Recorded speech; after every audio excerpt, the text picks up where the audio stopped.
manolotra ny arahaba tompoko lahy sy tompoko vavy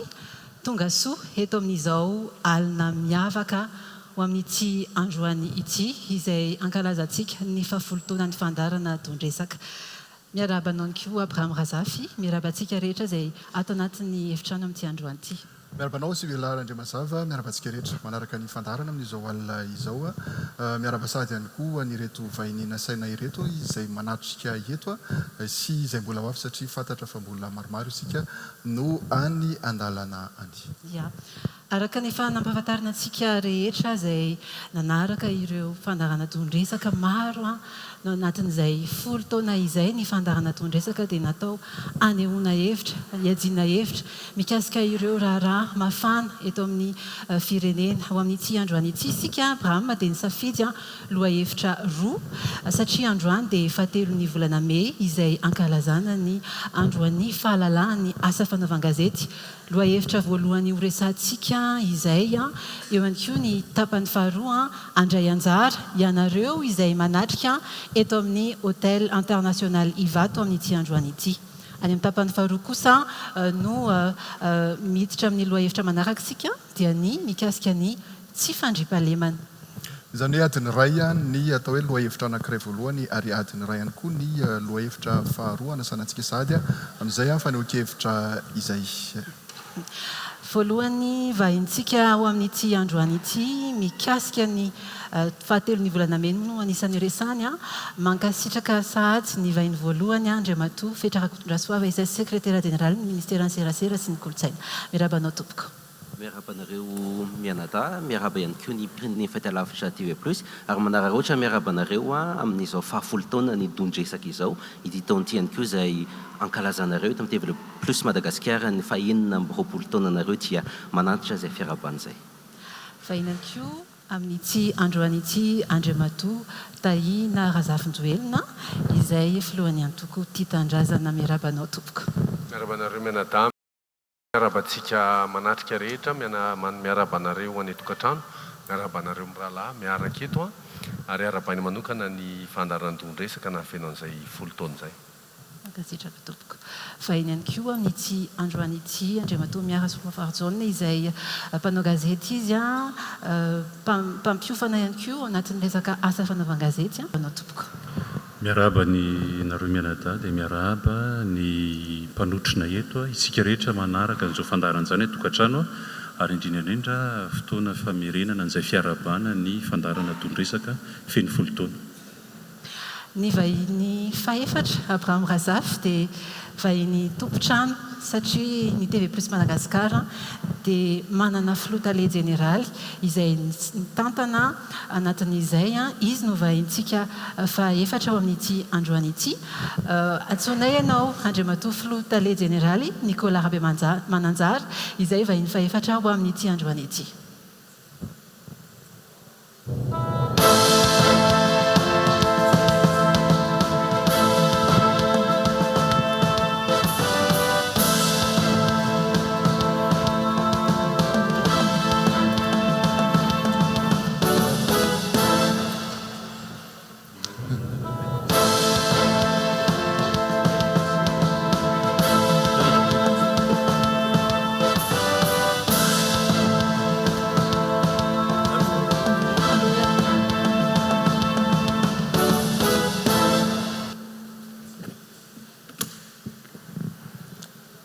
Miaraba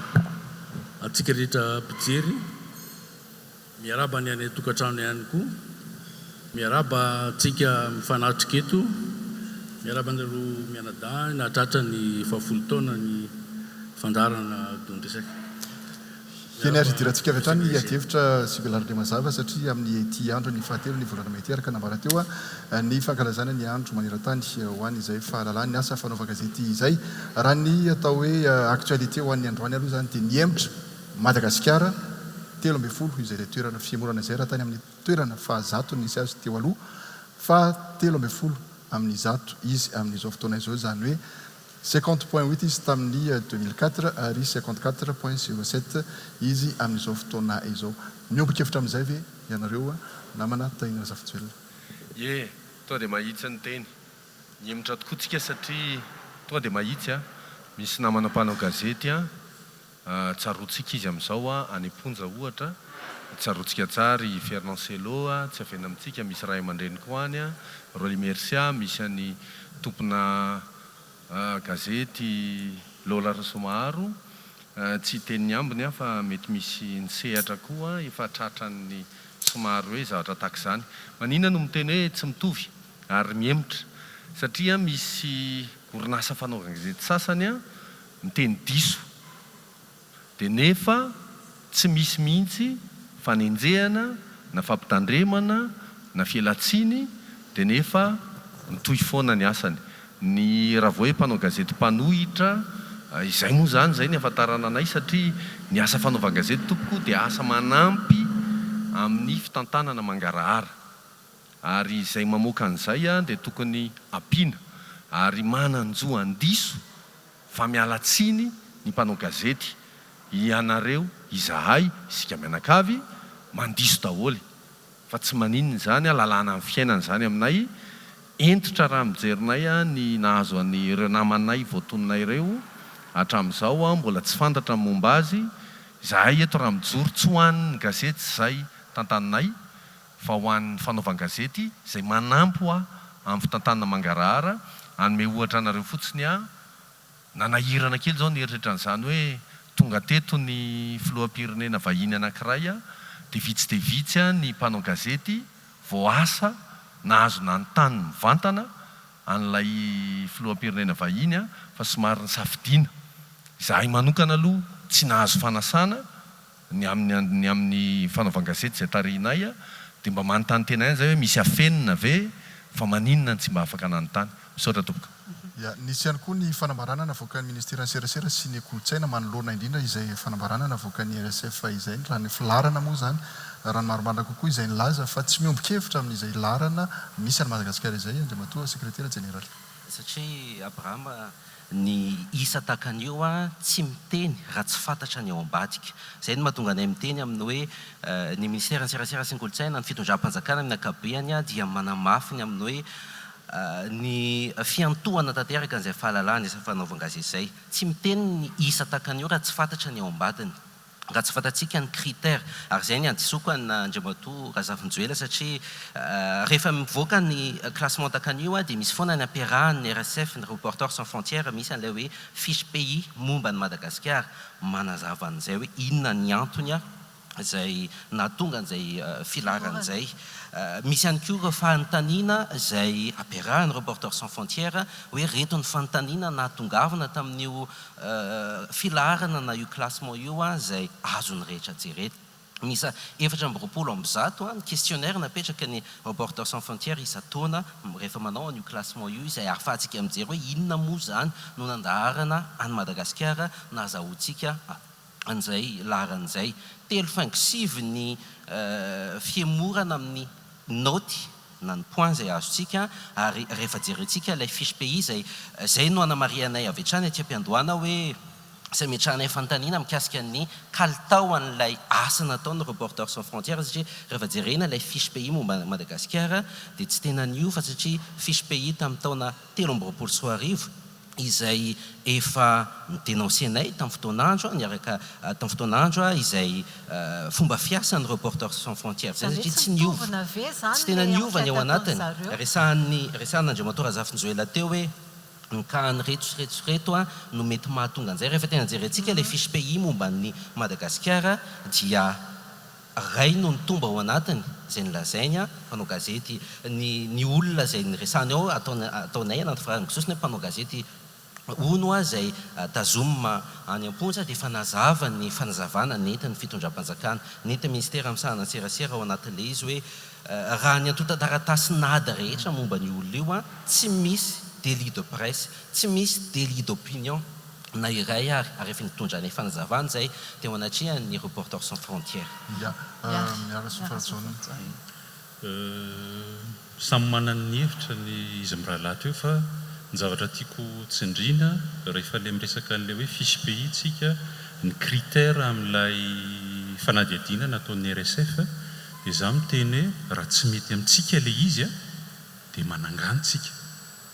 raha mahavita ny ataontsika hoe ny fenitra tsaratsara koa noho ny RSF tsika dia ataovy le izy afahantsika mijery manana fomba fijery zany hoe tahaka ny ahoana zany fivoatra ny fahalalany ny asa fanaovan-gazety eto Madagasikara zany fa raha tsy zany dia miady hevitra amina zavatra ataoko hoe tsy mitondra makaizy tsika. Fijeriko manokana kosa indray nefa dia hoe nomaria ny ministera tsara ny tale général ny serasera ao anatin'ilay communiqué hoe nomaria ny Reporters sans frontières tao anatin'ny tatitra nataony fa maneran-tany dia miasarotra izay fahalalany ny asa fanaovan-gazety zany. Tena izay tokoa ve zava-misy? Misarotra le izy ary anisan'ny mahatonga an'izany mety mahafantatra bebe koa noho izany nareo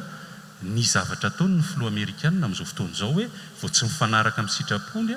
amin'ny zavatra metimety amina dia sokajiana tsisy ilana azy ny gazety. Tsy izany mamorona zany hitantsika zany amin'ny fahitalavitra ny ivelany. Ary rehefa miakatra eo amin'ny fahefana ny mpitondra extrême droite rehetrarehetra zany eo rehefa extrémiste dia matetika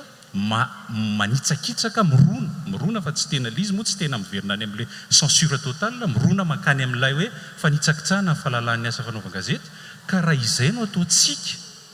argument justificatif hoe satria izany ny zavatra misy eran-tany dia tsy mahagaga raha ohatra izao ny eto Madagasikara dia amiko hoe izay no eloka be vava ny fampiasana an'izany hoe satria ny any amin'ny toeran-kafa koa raha manomboka vao hitsakitsaka ilay izy dia tsy mety. Dia izay ny anany somary nanaitra ary tenenako hoe ny asa fanaovan-gazety eto Madagasikara zany raha izany noho izy dia malalaka ny taratasy satria raha ny fenitry ny lalàna dia eo daholo fa rehefa mihaino ny olona satria perception zavatra no avoakan'ny RSF dia misy no miteny fa ao anatin'ny tsy fahalalahana tsy miaina tanteraka an'izay tsika. PDG tena izay tokoa ve hoe malalaka ny taratasy ny asa fanaovan-gazety eto Madagasikara fa tsy na malalaka raha tena hoe fiasan'ny mpanao gazety amin'ny andavanandro ianao izay mpitantana orinasa ianao manjery. Za aloha eto miteny amin'ny anarany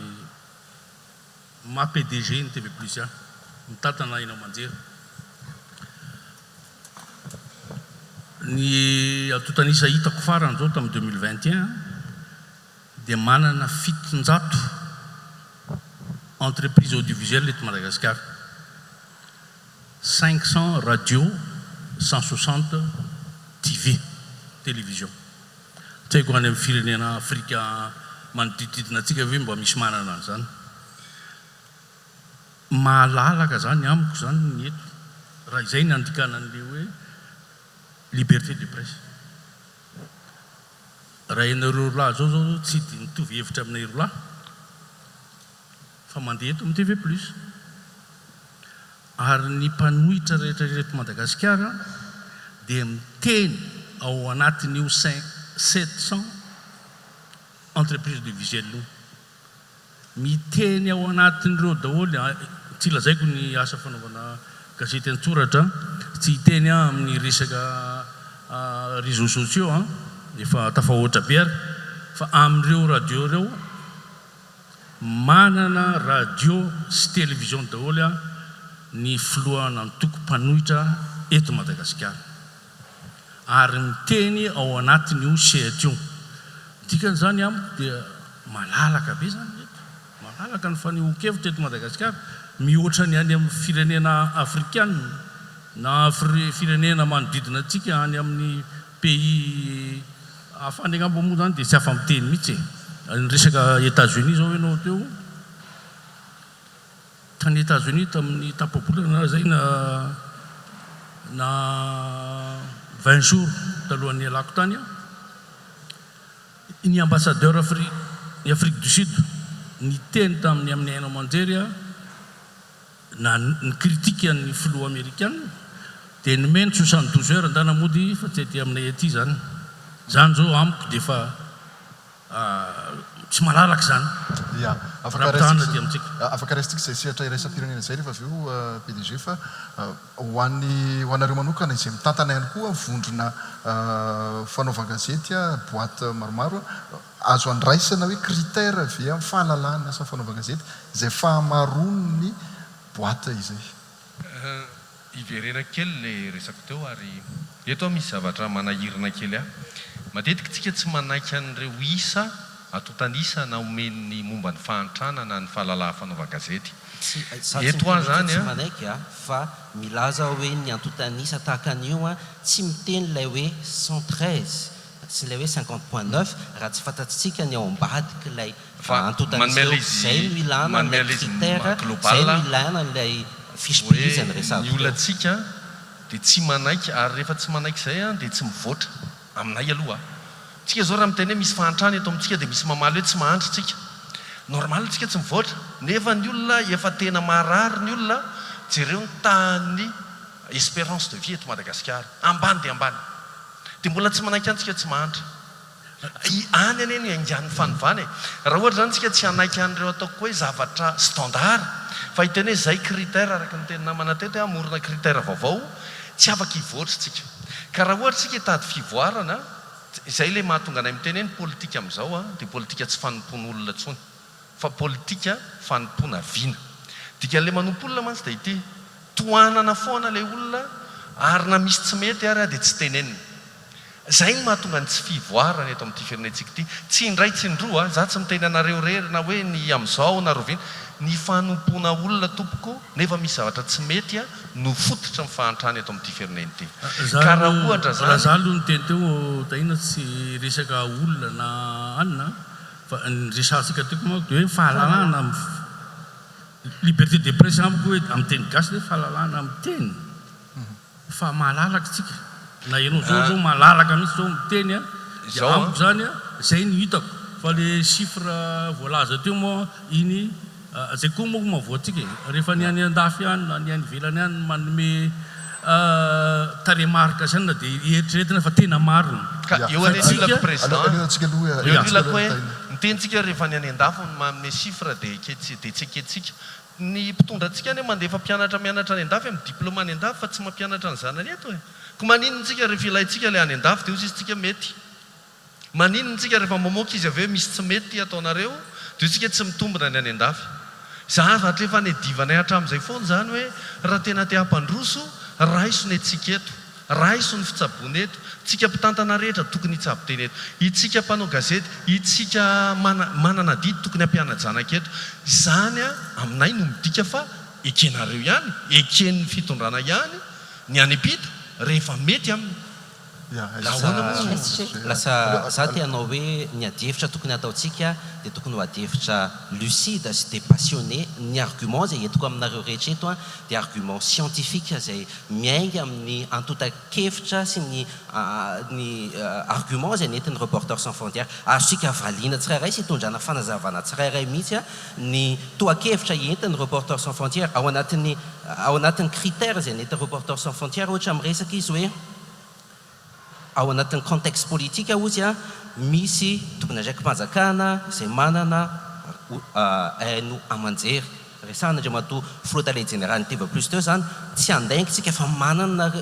ianareo izay mitarika antoko politika na mpitondra fanjakana na olom-boafidy fa ambonin'izay ny antotanisa izay resahana ndray mato flotte allée générale teo dia mampiseho fa ny licence rehetra araka ny statistika izay ampelantanana nivoaka ny taona 2024 makany aloha dia mampiseho fa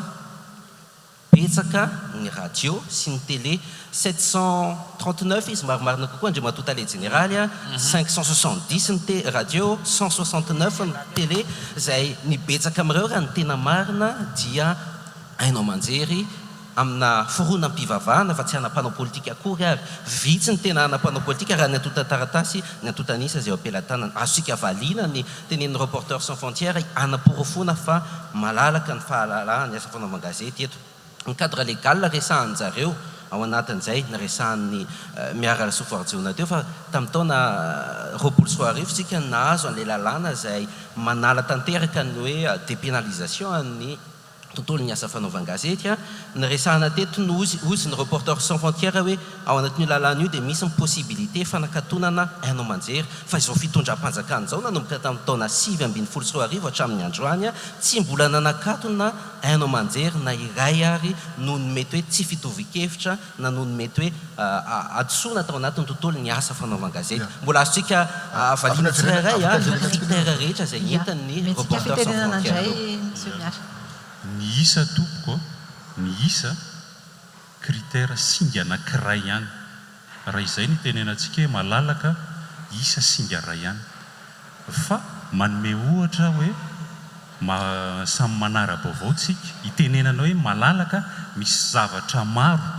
zay vao afaka mitenitsika hoe malalaka, misy zavatra maro vao aja vao afaka mitenitsika hoe malalaka, fa tsy hoe betsaka ny média dia miteny WhatsApp sy Facebook zao toriana miakatra fitsarana ny tompony satria everiny ny rafitra miahy izany fa tsy afaka manatsafidy ny olona satria misy zavatra mifehy azy ao. Ka raha ohatra gropy anankiray misy karazana média folo, gropy anankiray misy karazana média folo ka misy emprise économique ao dia mialatsiny fa tsy malalaka izy zay. Dia mety misy iteny indray tsika hoe rasy fa tonga any Andriamatoa secrétaire général hoe misy iteny indray hoe manana daholo ny antoko politika mpanohatra, dia mialatsiny koa fa mbola tsy malalaka ihany koa zay zay tsy malalaka zay tsy afahana miteny hoe malalaka raha misy an'izay satria inona ny antony amina tsy mifisiana mpanohatra sy mpombo no atao hoe malalaka fa nafahan'ny olom-pirenena maheno karazana hevitra karazam-baovao voapirofo sy mitombona. Dikan'izay raha mbola anantoko politika raha ny média anankiray dia mialatsiny fa tsy sahanakihana mihitsy ny tompony izy. Mialatsiny ohatra Andriamatoa Nicolas Rabe Mananjara mety mba solafaka kely izy tany ananina tany azon'ny caméra iny aloha tsy alefa fa mba PDG nge iny fa raha olo-kafa iny mpifaninana mety tena aloha mihitsy alefa fa zao ve no sana ohatra hoe ministre zao ve no olona miteny fotsiny amina endrika tsotra indrindra zay fa mandeha lavitra be zany amin'ny atao hoe soiombonana. Ny soiombonana sy ny tombontsoa manokana matetika mifanitsaka ary ny asa mpitondra fanjakana ao anatin'ireo fahefana telo ny mpanatanteraka, ny mpanao lalàna, ny rafi-pitsarana dia tokony hoe tsisy manitsakitsaka eo fa rehefa misy firaisana tsokombakomba ao dia tokony miditra tsehatra ny média ka le média nefa raha fehezin'ireo mialatsiny fa zay aloha ny hitako eto Madagasikara amin'izao anisan'ny singa mahatonga an'ilay rapport hoe misy zavatra miempitra eto Madagasikara. Za tsy miteny mihitsy hoe tena tsy misy hoe misy antaratasy eto fa misy endrika mila tsarany ka raha miempitra le izy tokony hoe kena afahantsika mba mandroso fa za tsy miteny kosa hoe zato isan-jato tsisy na matotsika afaka miresaka eto misy amin'ny apahany zay fa tsy hoe mionona amin'izay tsika fa andao kosa makany amin'ny tsaratsara. Na ianao ary moa efa niteny misy dia hoe tsy dia miteny ianao hoe tsy misy fa misy ary za moa zany manamafy an'izay foana tany amin'ny voalohany ka hatramin'ny farany hoe misy ny fahalalana eto. Anjarany tsirairay no mandray azy arak'izay andraisany azy. Ohatra amin'ireo radio na télé na WhatsApp koa moa ianao dia hoe mety misy voasambotra satria misy olona ny mialokaloka ao anatin'ny compte fake manompa olona mitsikera olona vao omaly zao misy nangalatra ny compte koa ampiasainy anaovana fakana vola aman'olona efa nisy ny voasambotra dia matetika ny zavatra nitranga teto amintsika mialokaloka anatin'izay hoe asa fanaovana gazety zay koa ndraindray mety tsara ho jerentsika rehefa misy voasazy na misy olona voaheloka ao anatiny nanaovana ny asany dia lazaina fa mampanao gazety azy dia tsy tokony hogazainy nefa ny zavatra nataony izy tsy misy ifandraisany amin'ny asana fanaova gazety. Misy koa olona mialokaloka ao anatiny tsika sy anao ngamba niaraka tamin'ny fanaovana karatra mampanao gazety nisy fotoana nanao an'izany ary nanao sivana tamin'izany tsika hoe raha mba tsy tena izy kosa tsy omena karatra satria ireny indraindray mandoto ny asa fanaovana gazety. Tsy nianatra ny momba fanaovana gazety fotsiny akory le olona fa mety hoe nahazo karatra satria assistant na député, assistant na parlementaire na hitahita tany dia nahazo ny asa mpanao karatra mampanao gazety fa mbola veriko foana ary matoa zao tondresaka zao no maharitra 10 taona dia teo ny fahalalana miteny eny ary na dia nanompa ary dia mbola miakatra eto amin'ity plateau ity tsy mbola nanakana mihitsy na ny sy mitovy hevitra amiko ary manontany izy mianadahy indray ahoana ity ianareo ihany mitondra azy eo fahalalana zany amiko tsy haiko manareo mirahalahy mety manana radio mety manana mitrangy zany any amin'ny orinasantsika any misy olona manompanompanao any ivelany any dia omenao sehatra ve izy hiteny eo amin'ny radionao tsy midika misy zay hoe interdit na hoe manaka manakim-bava na inona le izantsika azy hoe tsy manana fahalalana le olona fa raha izay kosa dia sokazina ohatra an'izay hiditra anatin'ny tapan'ny faharoa amin'ity lohahevitra voalohany ity tsika sy belarandre mazava mahita namana mpanao gazety maromaro ko ato anatin'ny salle raha ohatra ka misy fanamariana na fanontaniana tiatsika apetraka na ho an'ireto vahiny ireto na amin'izao andro fahalalahany ny asa fanaova-gazety izao dia asainy asika anangatanana ilazany momba atsika sy ny anarana dia metraka avy hatrany an'izay fanontaniantsika tiana ho apetraka izay efa misy ve mikasika izay lohahevitra ny fahalalana maneho hevitra fahalalan'ny asa fanaovan-gazety izay no resantsika ato anatin'izay tapany voalohany izay ho atsika izay ato amin'ny salle misokatra ny fandraisana fitenenana amin'izao ora iresahana izao afaka manjifa zava-pisotro ihany koa atao anatin'ny 5 étoiles ho amin'ny tsy andro an'ity satria dia fety amandamonina moa no ataontsika eto amin'izao alina izao tsy adinona ny Nescafé izay manohana ny fandarana ihany koa eto amin'ny fandarana tondresaka amin'izao alina izao raha mbola tsy misy manana fanontaniana dia izany mba metraka fanontaniana raha ohatra mbola tsy matazana ako ary ambony azafady mena azafady ia misy aneo hevitra any ambony azafady metsika ny micro sénatrice Lalatina Rakotondrazafy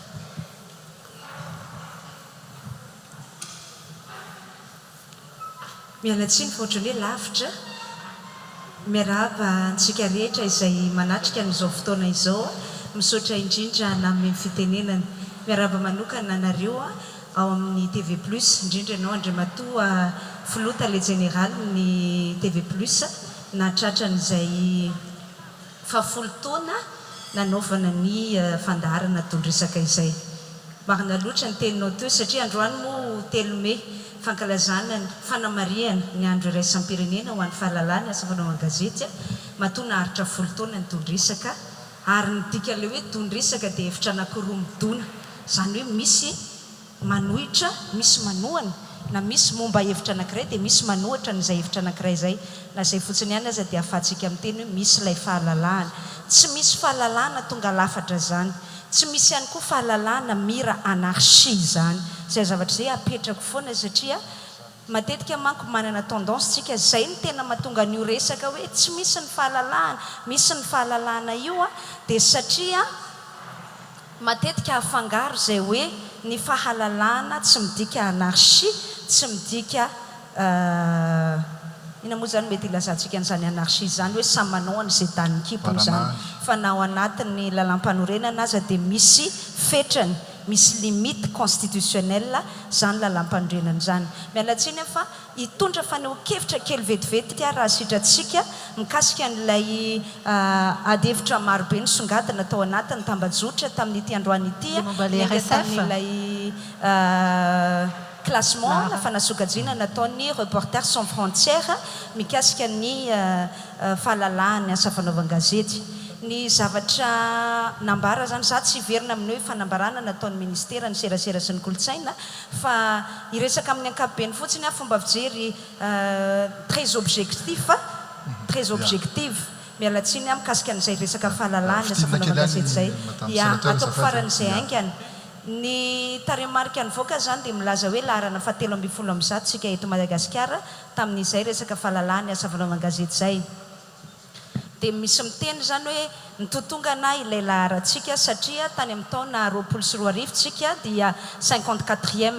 zao zany tsika 113e zany hoe mitotongana be ilay fahalalahana zany ary raha izay taremarika izay dans l'absolu mamela fotsiny hitondra fanazavana hoe nisy covid teto Madagasikara ary nandritra ny fotoanan'ny covid dia nisy an'izay fiovan'ny taremarika izay na tiatsika na tsy tiatsika 2021 2022 dia nisy ny Reporters sans frontières ihany no teny hoe nisy fomba fiovana ny méthodologie na ny fomba nanaovana ny classement ka zay nahatonga ny taremarikitsika ny totongana be ary nandiso ihany koa an'ilay masotsivana izay napetraka izy ireo ny mbola fametrahany lalàna 2016 tao anatin'izay classement nataon'izay kanefa tsika nanomboka 2020 no efa nanana ny lalàna 2020 006 zay fotsiny mba tiako azavaina satria tsara mijery de manière objective tsika amin'ilay resaka classement ao anatin'izay hoe fahalalahany asa fanaovan-gazety zay mankasitraka indrindra mafisina fa ny fandarana tondresaka ary nambara teo dia misokatra amin'ny firiakevitra rehetra ato anaty aty nampanohatra nampanohana na viaiza na viaiza dia misokatra izay amin'ny fandarana tondresaka na tsotra koa afaka maneho hevitra ao anatin'ny fandarana tondresaka ao anatin'izay hoe fahalalahana izay mbola misy aneo hevitra avy atao ambany kasika izay fahalalahana izay gaga fa manginy toavina rahalambo mahay manona azy zany toavina rahalambo mahay ianao mpanao gazety aneo hevitra manandreo hevitra tsy mahita manangatanana efa isatsy itsy toavina rahalambo mahay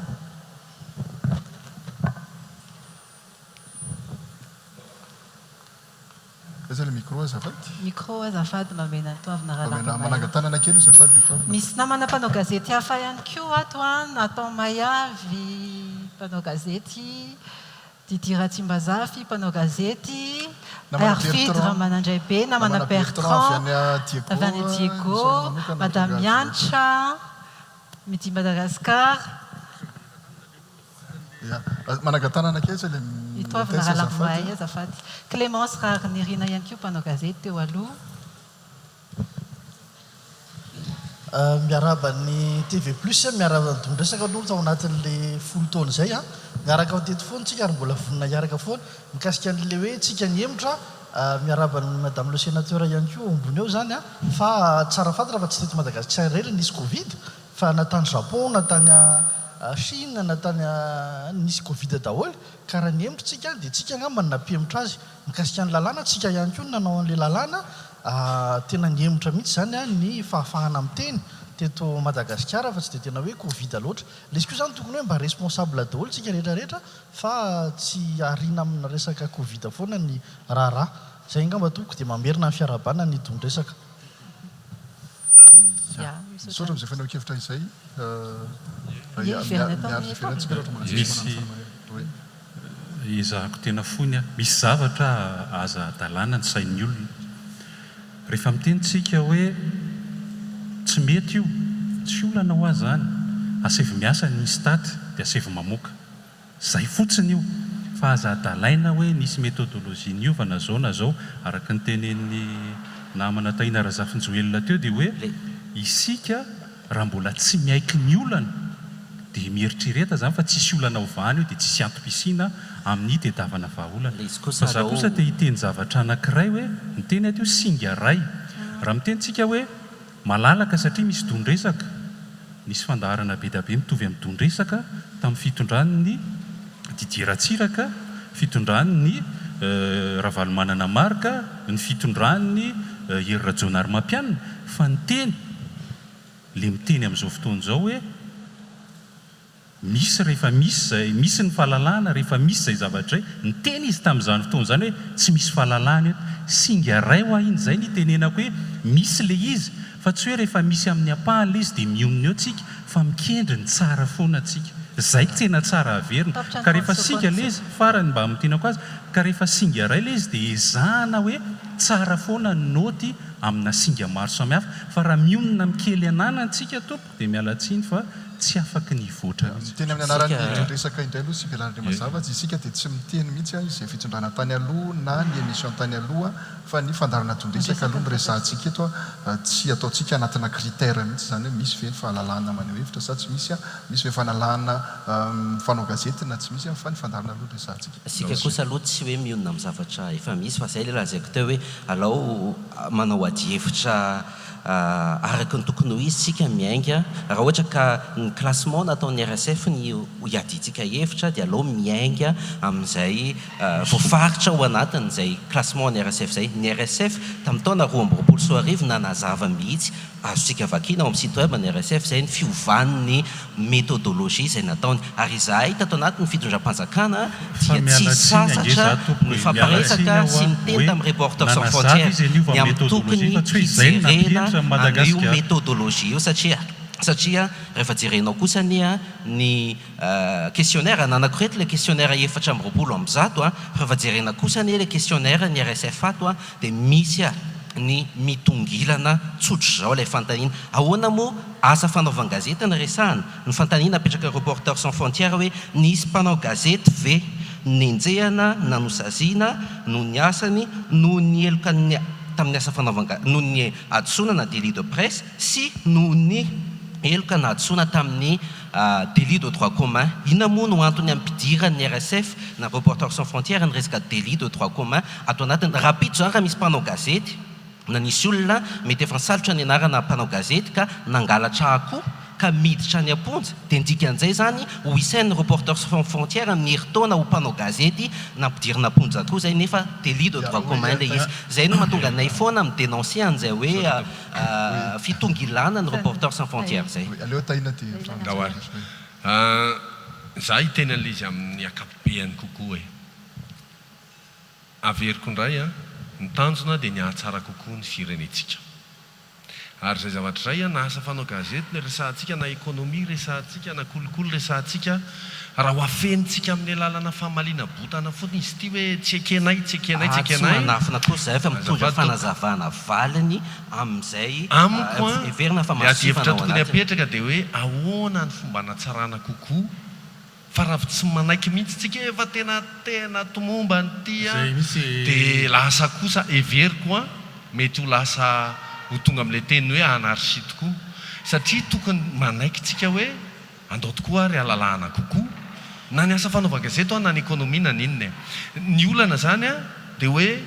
misy inatsona hoe pompier amin'izao hoe vao misy zavatra tsy mety dia tapeny zavatra tsy mety ane zany raha misy zavatra tsy mety iainantsika zao tsika zao raha resaka momba ny kolokolo ohatra dia malalytsika hoe ny resaka halatra tany voavinana ny ary mahafinaritra mihitsy ny teniny avy amin'ny antoko député avy amin'ny antoko ny fitondrana ny teny an'iny hoe mahatsiravina be ny resaka halatra tany eto amin'ity firenetsika ity makay izay zavatra zay raha tsy misy fanekena hiverina amin'ilay izy mihitsy hoe raha tsy misy fanekena manaiky hoe tena misy le izy zay ny tiako atongavana tahina sy anareo mirahalahy na ho afamadika ary ny toerana misy antsika zao dia ny hevitrareo ihany ny hevitrareo zany ianareo koa zany matokony anaiky fa misy fahalalahana eto aza disona mihitsy koa le mpijery atsika na ny mpiaino atsika hoe izay hevitrinareo zay foana no hoe tsy misy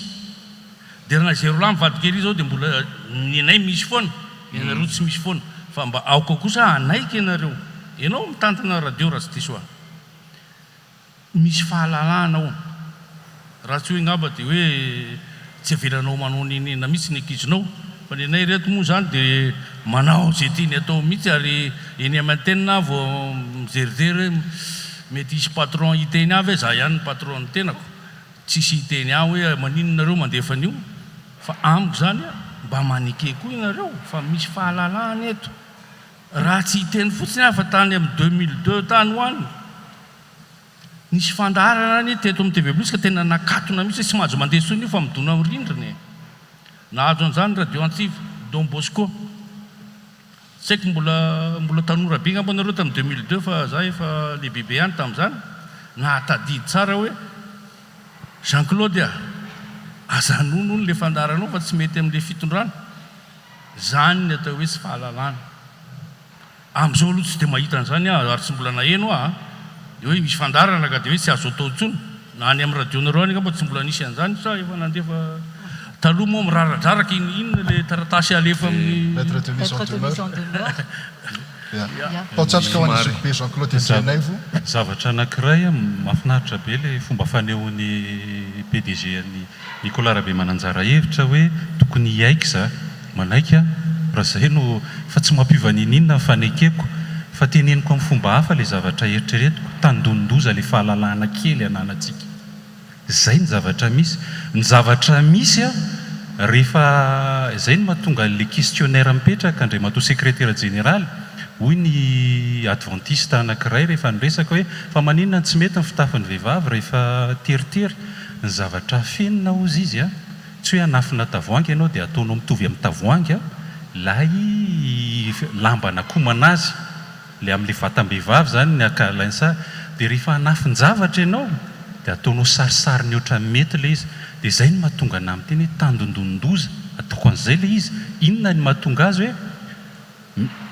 tsisy taitra ve tsika raha misy miteny eto hoe tompona ndraiky mpanjakana hoe tsy mahazo miresaka politika ohatra. Ahoana tamin'ny voalohany volana May ka raha sanatry ivava hoe tsy mahazo miresaka vaovao politika koa engane ka tsy isy hoa zany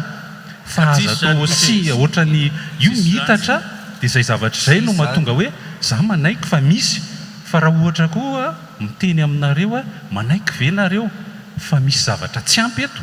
dia tahaka an'izay le ady hevitra raha hanangany zavatra tsy fa za tiako izay fanehoan-kevitra izay hoe dia hoentina amin'izay lafin'ny teknika izay zay andao hiroso amina zavatra tsaratsara koa fa tsy sanatry mivavaka hoe rehefa mialy eto dia ohatrany tsy navaly any Andriamatoa PDG mihitsy miarira Solvardzona na SG fa tena hoe andao hanangany zavatra fa fotoana zao tena hifanomezan-tanana amin'ny zavatra indrindra fahalalahana amin'ny teny izay miady ho an'ny tombontsoa iombonana ndraiky. Izay resahanao izay hoe tsy afaka hiresaka vaovao politika satria izay niady nataontsika tao anatin'ny roapolo taona tonga tamin'ny taona roapolo sy roa arivo tsika namoaka ilay lalàna vaovao mifeny serasera amin'ny hainao manjery izay natao hitandrona sy izay fahalalahana manao ny asa fanaovan-gazety izay fa miresaka nareo hoe tandindomindozy sao dia diso adversaire fa raha ny tatitra nataon'ny Reporters sans frontières sy raha ny zava-misy amin'ny ankapobeny tsy aty amin'ny fitondram-panjakana tsony mety hoe mety hoe loza mety manantanina n'izay fahalalan'izay fa nambara ny Reporters sans frontières tsara misy lay atao hoe volet économique lay économie des médias maneran-tany no mahatonga an'izao situation antsika izao satria haitsika tsara ny GAFA ary mino aho fa nareo mpitantana haino amanjery dia mahita fa lasa ny GAFA, ny Google, ny Apple, ny Facebook sy ny sisa ny ampahany ngeza amin'ny dokam-barotra manerana an'izao tontolo izao tsy miala amin'izany tsika miena ny revenu amin'ny publicité aminareo izay manana orinasa fanaovan-gazety izay anisan'ny antony mahasarotiny mahasarotra azafady an'ilay situation any asa fanaovan-gazety amin'izao fotoana izao satria raha tokony vola hiditra ohatra amin'ny TV Plus Madagasikara ahafahany manakarama ny mpanao gazety ato aminy lasan'ireo groupe lehibe ao anatin'ny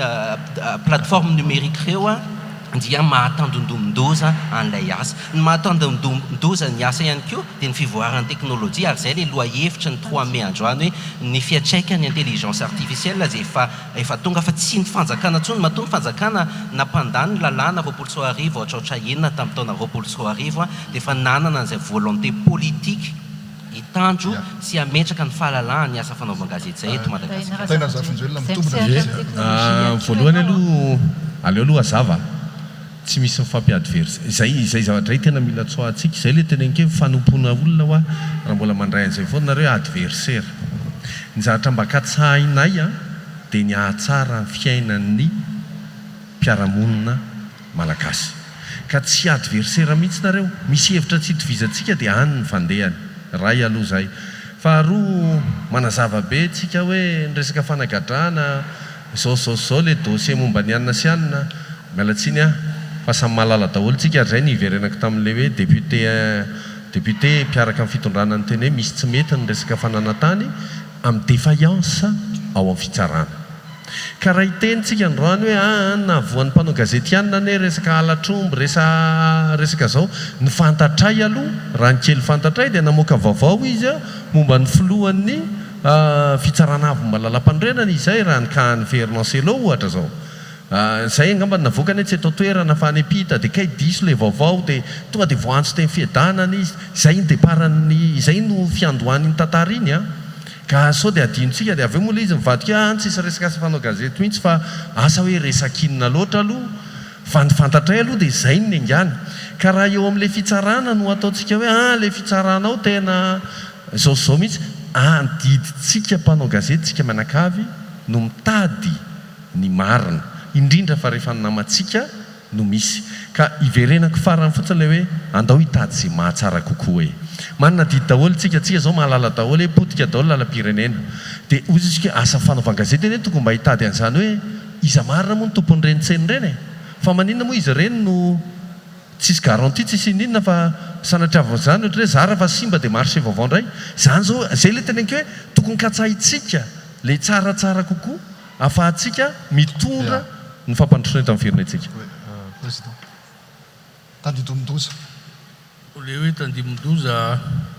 efa voalazany ezetio ngambany hoe le mahatonga an'le tandimondoza amin'le fakan'ireo mpanambola ny sehatra misy atsika. Tia nazava-kely momba an'le zay satria anisany mahadiso kely ny olona sasany eto amintsika Madagasikara. Manambola kelikely na mpanao politika kelikely dia manangana radio na télé. Tsy nianatra akory momba an'izany izy. Za samy teny aminareo fa za nianatra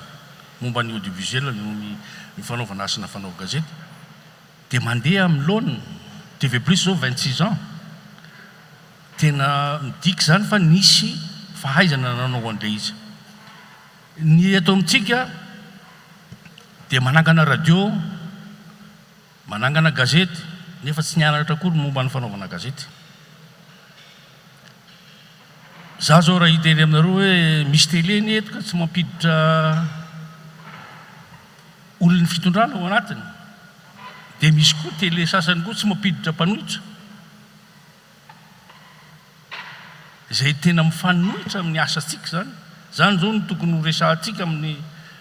namantsika ao anatin'ny sehatra audiovisuel hoe fa maninona tokoa moa rakoto dia tsy mba mampiditra mpanohitra mihitsy na mampiditra mpitondra toy ny ataon'ny TV+ Madagasikara. Za moa zao omeny la couleur satria ao anaty fitondrana dia hoe tsy mampiditra mpanohitra, tsy diso velively zany fomba fiderin'olona zany. Na ianareo mirahalahy ngamba dia afaka manamarina fa eto amin'ny TV+ na amin'ny vaovao ny ary dia mandeha ao daholo na ny mpanompa na ny seko na ny anina rehetra dia mandeha mahazo mandeha fa mba misy ihany ny montage ataon'jareo moa raha ohatra hoe manafitohina ny fiarabelona ny fomba fitenin'ny olona anankiray na miteny lainga ao anatin'ilay vaovao dia reny kosa dia tsy afaka mandeha. Ny tiako atongavana zany dia niteninao teo hoe andao tsika ampianatra n'ilay olona koa, ampianatra na ny any amin'ny mpanohitra manana radio na manana ampanjakao le fahaizana ny atao hoe asa fanaovana gazety fa tsy atao hoe asana radio. Ary reny le mandoto atsika, ary reny koa ny hitan'ny mpanao ino ty fanadiadiana hoe asy amin'ny télé asa toa tsy mba misy mpanohitra mandeha mihitsy na asy amin'ny télé asa toatra ny mpitondra daholo no mandeha. Anjaratsika zany tena veritsika amin'ny mpisehatra vetivety aloha zafady miary misy mangatantanana iry afity mba manangatanana kely zafady micro fiariariana ry zafady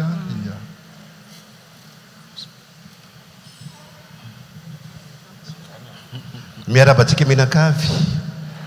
amin'izao alindalina izao miaraba ny TV+ resaka asa fanaova gazety no resahany. Resaka tsika teo ny presse sans frontière, resaka tsika nyretsaretsa teo nretsika hoe tondro refy tataky ny ahoana no ahafahana mandrefo hoe manjaka ny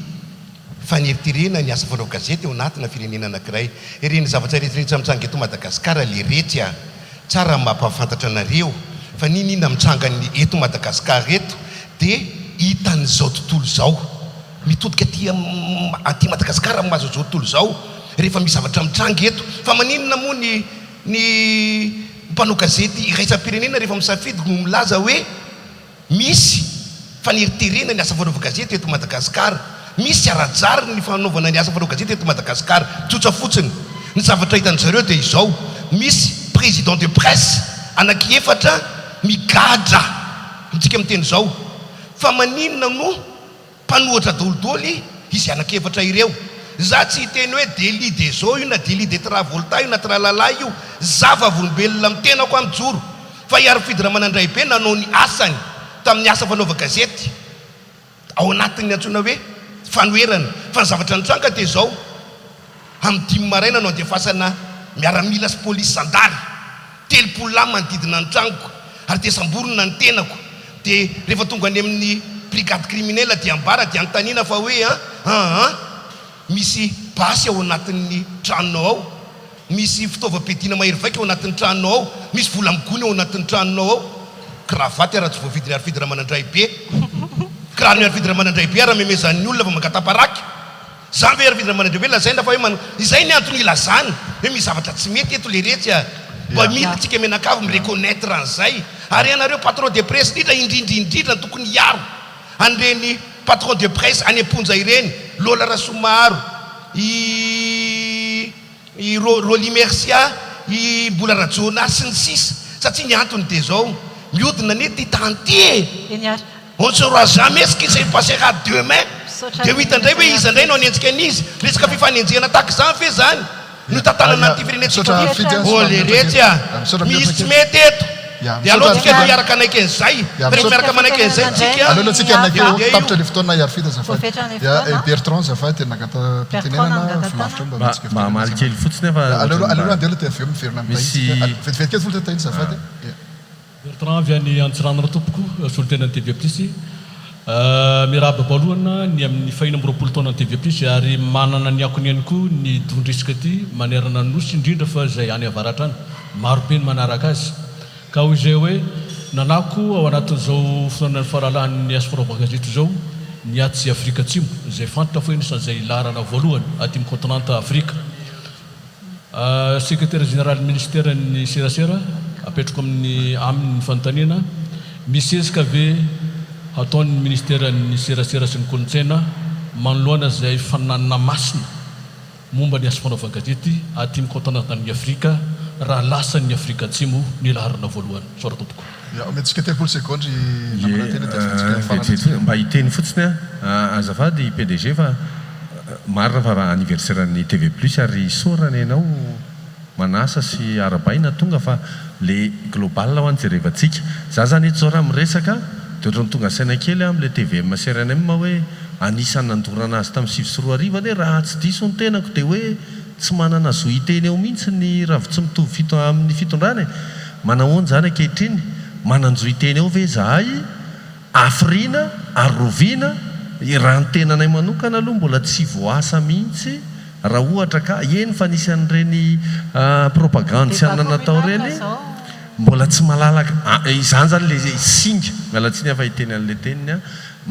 mialatsiny afa raha TVM CRNM dia mbola tsy tonga amin'le antony nandorana azy tamin'ny 2024 itsika aloha ankehitriny manerana Madagasikara SG afaka mitondra fanasafana sy famamarana misy zavatra anaky telo tsy maintsy valiko apparemment si bela ny voalohany azadinoana fa anatin'ny masotsivana hijerena ny hoe fanajantsika ny fanjakana tandalana na ny état de droit ny dikan'izany ny fampiaratsika toy ny anak'Andriamaso ny didy amandalana misy eto amin'ny tany sy ny firenena ka zay no itenenako atrany ampiandohanany amin'ny hoe mila jerentsika koa ny fond de dossier an'ireo olona zay tanysaintsika rehetra ireo mba tsy ahadiso ny adihevitra zay ataontsika zay ny voalohany faharoa ny fidirana amin'ny ainao manjery mpanjakana resahan'ny Andriamatora Zafinjoely leo haitsika voafaritra anatin'ny didy amandalana koa zany resaka fifidianana ianao nareo ny mety tsy nanatona ny CENI tamin'ny fotoana ny fifidianana fa ny CENI no mandrindra sy nandamina ny fafahana rehetra ary afaka ankoatra ny fifidianana resahako nandalo ny ezaka zao fitondram-panjakana zao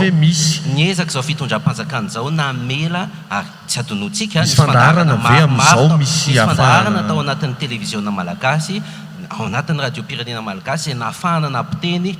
ny olona rehetra amin'ny hevina rehetra fa tsy manatona ny olona tamin'izany fotoana izany ny farany tiako marihana dia le hoe inona ny ataon'ny ministère ny serasera sy ny kolontsaina everiko zay le lazaiko teo hoe sosanatria dia diso fiantefany mety hoe tsikerana ny tsy tiantsika moa le hoe adversaire fa zao tsy anjaran'ny fanjakana irery ihany na ny fitondram-panjakana irery ihany manao ezaka ao amin'ny fiantohana an'izay fahalalana asa fanaovana gazety zay fa ny tompony hainao manjery manana adidy amanadraikitra amin'izany ianareo mpanao gazety ihany koa manana adidy amanadraikitra amin'izany ary isika mpijery sy mpiaino mpamaky gazety dia manana anjara adidy sy andraikitra amin'ny fiantohana an'izany avokoa. Eny arisorantsika reto mpandrainjara voalohany ato anatin'ny ity lohevitra voalohany ity ny famaranana sotsiny angamba ny mpanao gazety tsirairay dia mahalala tsara an'izany hoe charte de unique izany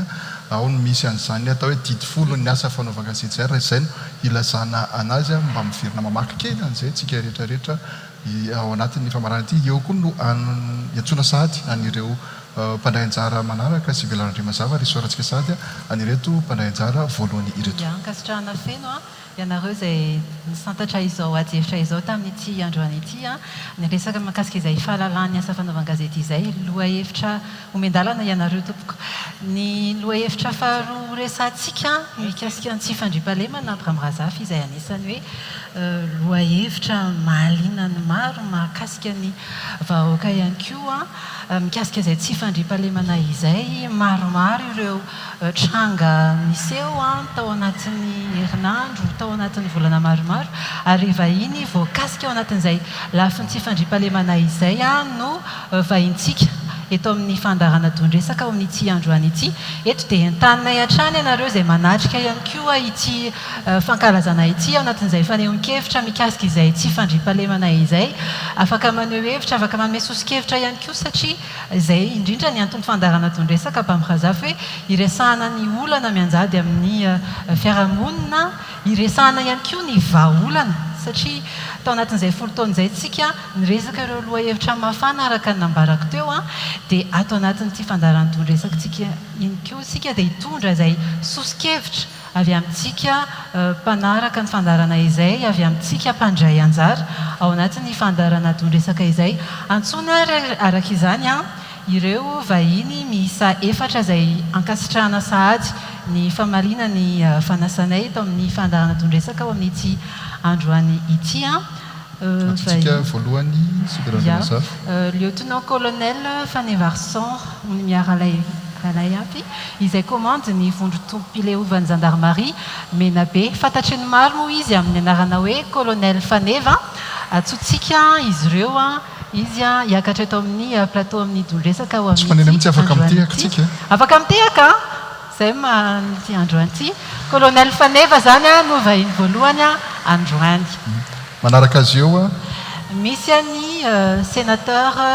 Tahina Randrenandrasana mandroso tompoko afaka mahazo toerana ianareo. Manaraka anazy eo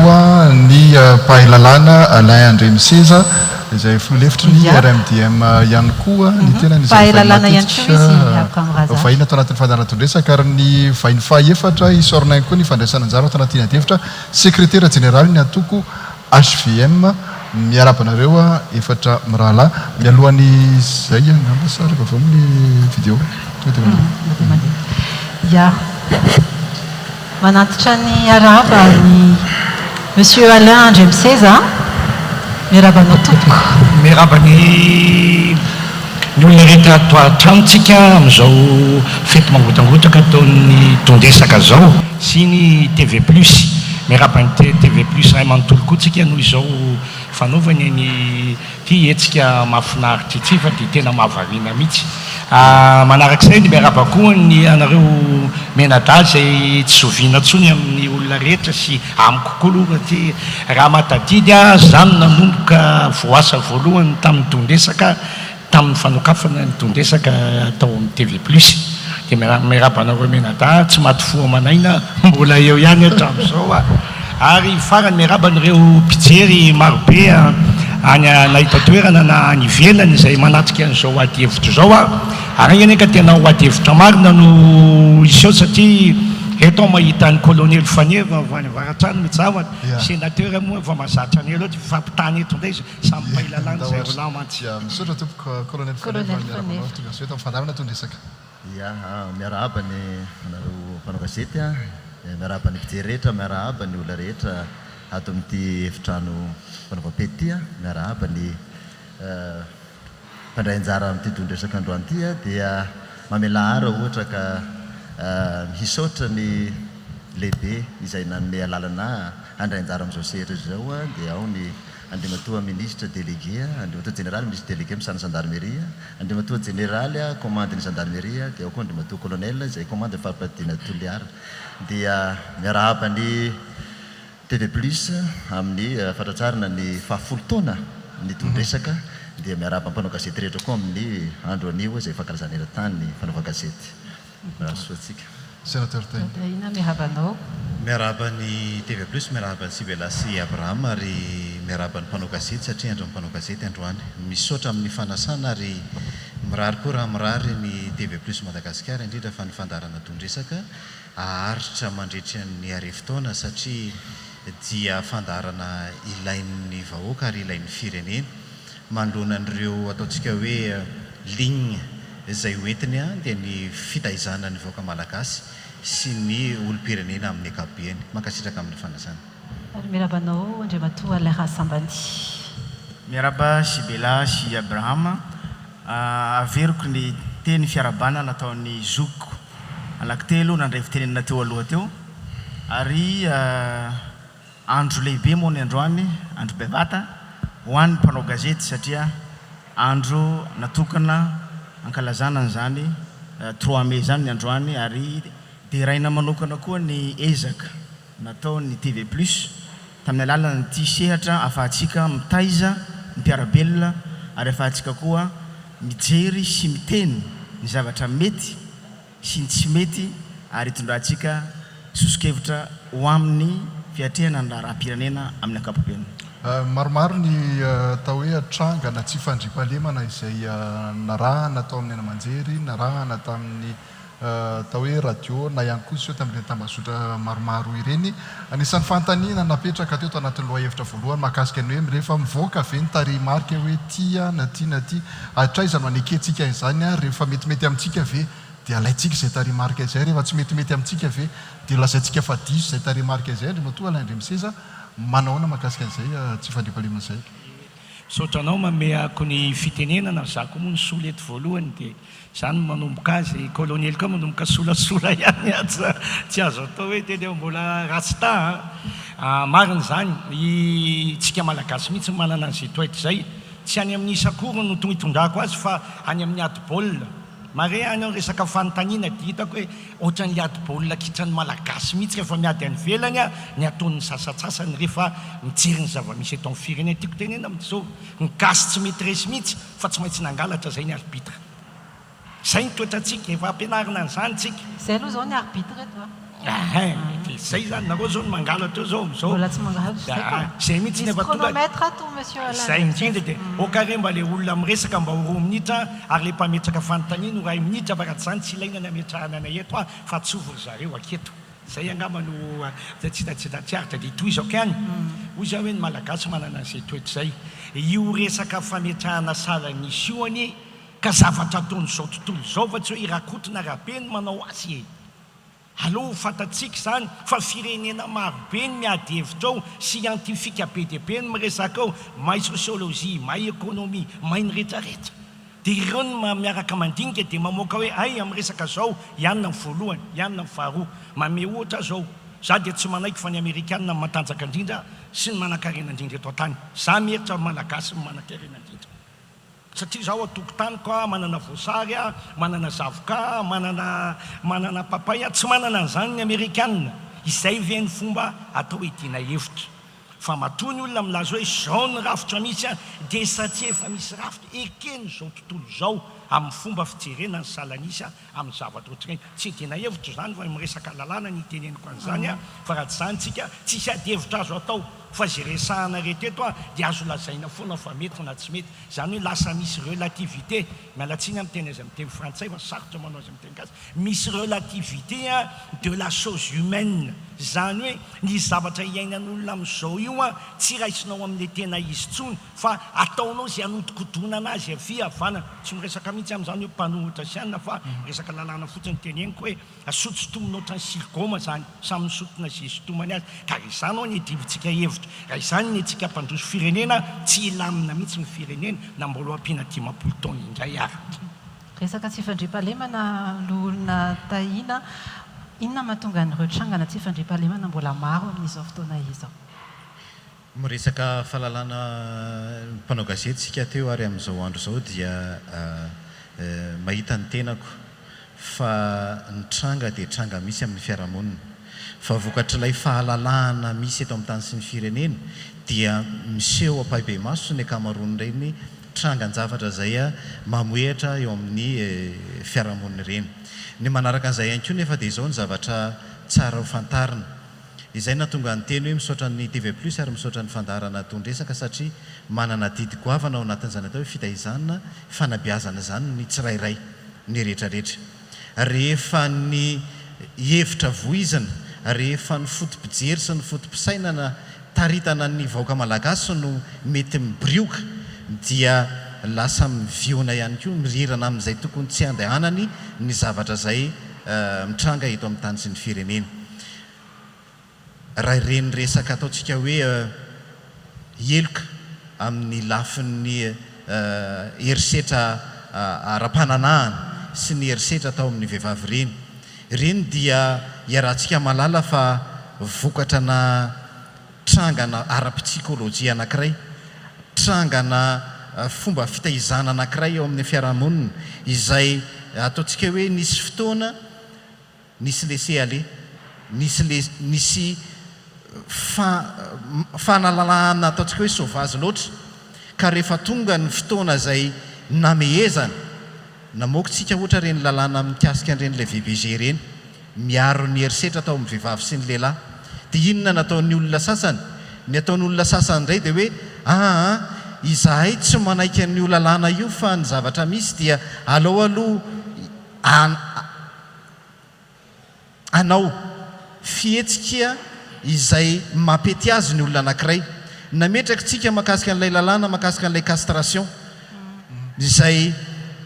ho an'ireo mpanolana izay tena fantatra fa notoirement mpanolana dia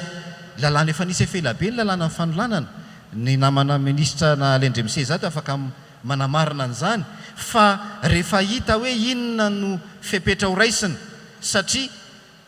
mivoatra ny fandikan-dalàna dia mivoatra manaraka an'izay ihany koa ny tokony fanenjehana sy ny fanazaziana. Inona nataontsika atao anatin'ny fanoherana n'ilay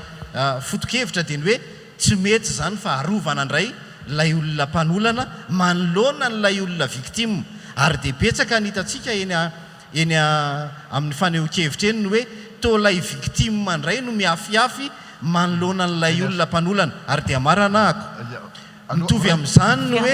raha ny ambanivohitra no mandeha ny asan-dahala. Rehefa mihoatra kely aloha tsika totika atao amin'ny Alain Désiré Rassambany secrétaire général ny atoko HVM miresaka izy teo ny resaka psikôlôjia no hitondrany an'izay resaka insécurité izay tena resaka any amina psikôlôjia marina ve sa le fanjakana mihitsy ny tena tsy mahafia an'izay fandriam-pahalemana izay? Aloha hitsiko ilay izy ary tisaoko tanteraka satria tsy manana tarehimarika ao androany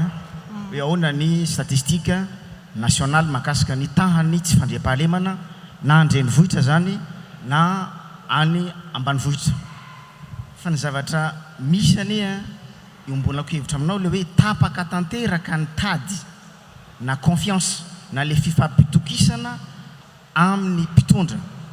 sy ilay vahoaka zay le mahatonga n'ilay tsy fampitokisana zany eto amintsika eto ny zavatra misy dia ny fanatanterahana sy ny fandrindrana ny politique nationale amina sécurité intérieure no tena olana fototra lehibe ary zany no tokony anaovana fikaonan-doha marina efa fa manao ihany au niveau ny gendarmerie police nationale ny miaramila fa veriko foana tsy ampy ilay izy. Ina moa ny antony mahatonga lamtina an'izany? Raha mijery tsika ny lafiny lalàna fotsiny resahako zany io décret 84/056 makasika ny OMC io mazava tsara ny voaresaka ao anatiny ao fa tokony ny polisy no tokony hitarika an'izany na leadership ny OMC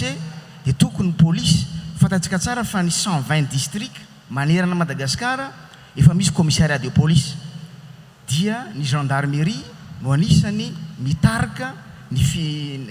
fibaikona ao anatin'izany zany hoe zany misy karazana fifanitsahana andraikitra raha izay ny faharoa manaraka an'izany tsy mirindra ny asa fitandrona filaminana eto Madagasikara raha ampiakarako ambonimbony kokoa le izy efa naheno ve isika any Andriamatoa prime ministre lehibe ny gouvernementa mba nanao hevitra na nandro sosokevitra manoloana an'ireo trangana tsy fandriam-pahalemana maro samihafa satria ny antony mahatonga anamitena an'izany mazava ny voatenin'ny lalam-panorenantsika ao amin'ny andininy fahadimy ambinipolo fa ny prime ministre no miantoka voalohany ny fandriam-pahalemana ny sécurité ny paix ary ny stabilité manerana ny Madagasikara. Inona ary ny ataon'ny prime ministre manoloana an'izany zavatra misy zany. Amalan'izay colonel Fanefa olana amin'ny politika petraka anatin'izay resaka fandriam-pahalemana izay. Ia, voalohany dia ny tenako commandena vondrotompileva gendarmerie nationale any Menabe, faritsy Menabe no feheziko. Ny asana ataon'ny gendarmerie mipetraka amin'ny maha spécialiste fa tsy hoe polonaise na aiza alohany fa maha spécialiste zay dia ny asany ataoko hoe ny gendarmerie ihany dia misy cadrage izy io ary mety havoafoaka an'izay resaka antsika teo aloha teo zay. Ny voalohany dia meo ihany le PGE iny le 3 piliers dia taty amin'ny 3e pilier ilay antsoina hoe gouvernance état de droit dia koa ny lutte contre la corruption. Dia rehefa natao mise en œuvre iny na tonga ny ministre délégué zay nametraka an'ilay hoe mafy iny mafy iny dia hoe miaro ny vahoaka amin'ny fampandrosoan'ny foto moa zany tena tanjona amin'ilay izy dia mbola namafisy ny Andriamatoa commandant général commandant gendarmerie eo amin'ny fampidin'ny fotony fandraisana andraikitra ny fanajana ny maha olona maromaro zany ilay directive eo ka ny cadre rehetra ao tsy nijanona fotsiny amin'izay lafiny zay fa misy mihitsiny raha tany amin'ny Menabe angamba no jereko satria any no feheziko raha ny teny ny namana tatsy hoe prime ministre tsy miteny an'izany nisy an'ilay FIDS izay tany amin'ny faritsy Menabe ireny zao no azoko tenenina forum interrégional sur la défense de la sécurité izay nitarity prime ministre hatramin'izao ary mbola mandeha ihany izy dika zay tena mandray anjara mihitsy ka nahatonga ny OMC na mbola vola an'ilay hevitra rehetra ahafahana manao mobilisena nyreny hémorragie reny ka nahatonga ataoko hoe nahatonga ny fandriam-pahalemana mba mamiratra any amin'ny faritra raha azoko atao dia samy mandray andraikitra araka ny tokony izy aby ilay tompona andraikitra fa tsy hoe tsisy fifanitsahana andraikitra zany tsisy an'ilay hoe fifanitsahana andraikitra raha tena nabarana tsisy mihitsiny ndana amin'ny MC moa dia tsotra ihany ndasanao tsara le izy teo iny ahoana moa na ny tsara andraikitra zavatra zany raha ndresaka anao teo mahakasika anao MC iny marina raha iny texte iny jerenao iny dia jerena tsara fa rehefa tena sur terrain miankina amin'ny eo amin'ny ny autorité administrative kokoa no milida anazy dia iny moa raha ohatra ny zavatra fahitantsika amin'ny ankapobeny dia ny gendarmerie foana no milida anazy sana amin'izany satria inona ny antony zay zavatra zay eo an'ilay hoe caractère hybride ny gendarmerie eo ihany fa misy koa toerana zay mbola tsy nahitana ny commissariat tamin'ny zany fotoana izany moa zany tena misaotra betsaka sambany za mbola ohatra ny efa nye zao angamba vao tena niarany resaka tamina manamboninahitra ao amin'ny gendarmerie zany tsy eo izy rery no itodika ho avy eo ny resaka fa misy zavatra tsy maintsy apetraka mazava ianareo nge tanjoka iaro ny voziny ka tsy diso aho ohatra ny efa nahita an'izany hoe ny filohan'ny gendarmerie dia tanjoka iaro ny voziny fa raha tanjokinareo izy moa zany le voziny apetrao zay fanontaniany zay any dia mahitsika le vahoaka ve no vozina hoe rovina sa zay fanjakana mitondra eo za tsy miteny eo valiana na hoanina fa sahirany ianao raha maly an'izay nao manao akanjo fa apetrako ny fanontaniana ho an'ny vahoaka malagasy rehetra sy ny namany hoe iza moa le vozina tokony hoarovan'le tanjoko raha voavaovantsika izay dia voavahantsika ny olan'ny firenena zay no voalohany faharoa le resaka ho an'izy menata zany fijeriko azy le resaka fandriam-pahalemana ohatra ny teritery teknika be zany dia manahirana fa rehefa enoky le olona amin'ny resaka eto resaka filaminana zay tsy ananany vazaha tsy haitsika mandika azy satria iny azy ny sécurité dia zay fa ny itsika hafa ny fandriam-pahalemana hafa ny filaminana ka tsy hoe rehefa fandriam-pahalemana dia zay fotsiny resaka fa ary ny filaminana ara-tsaiko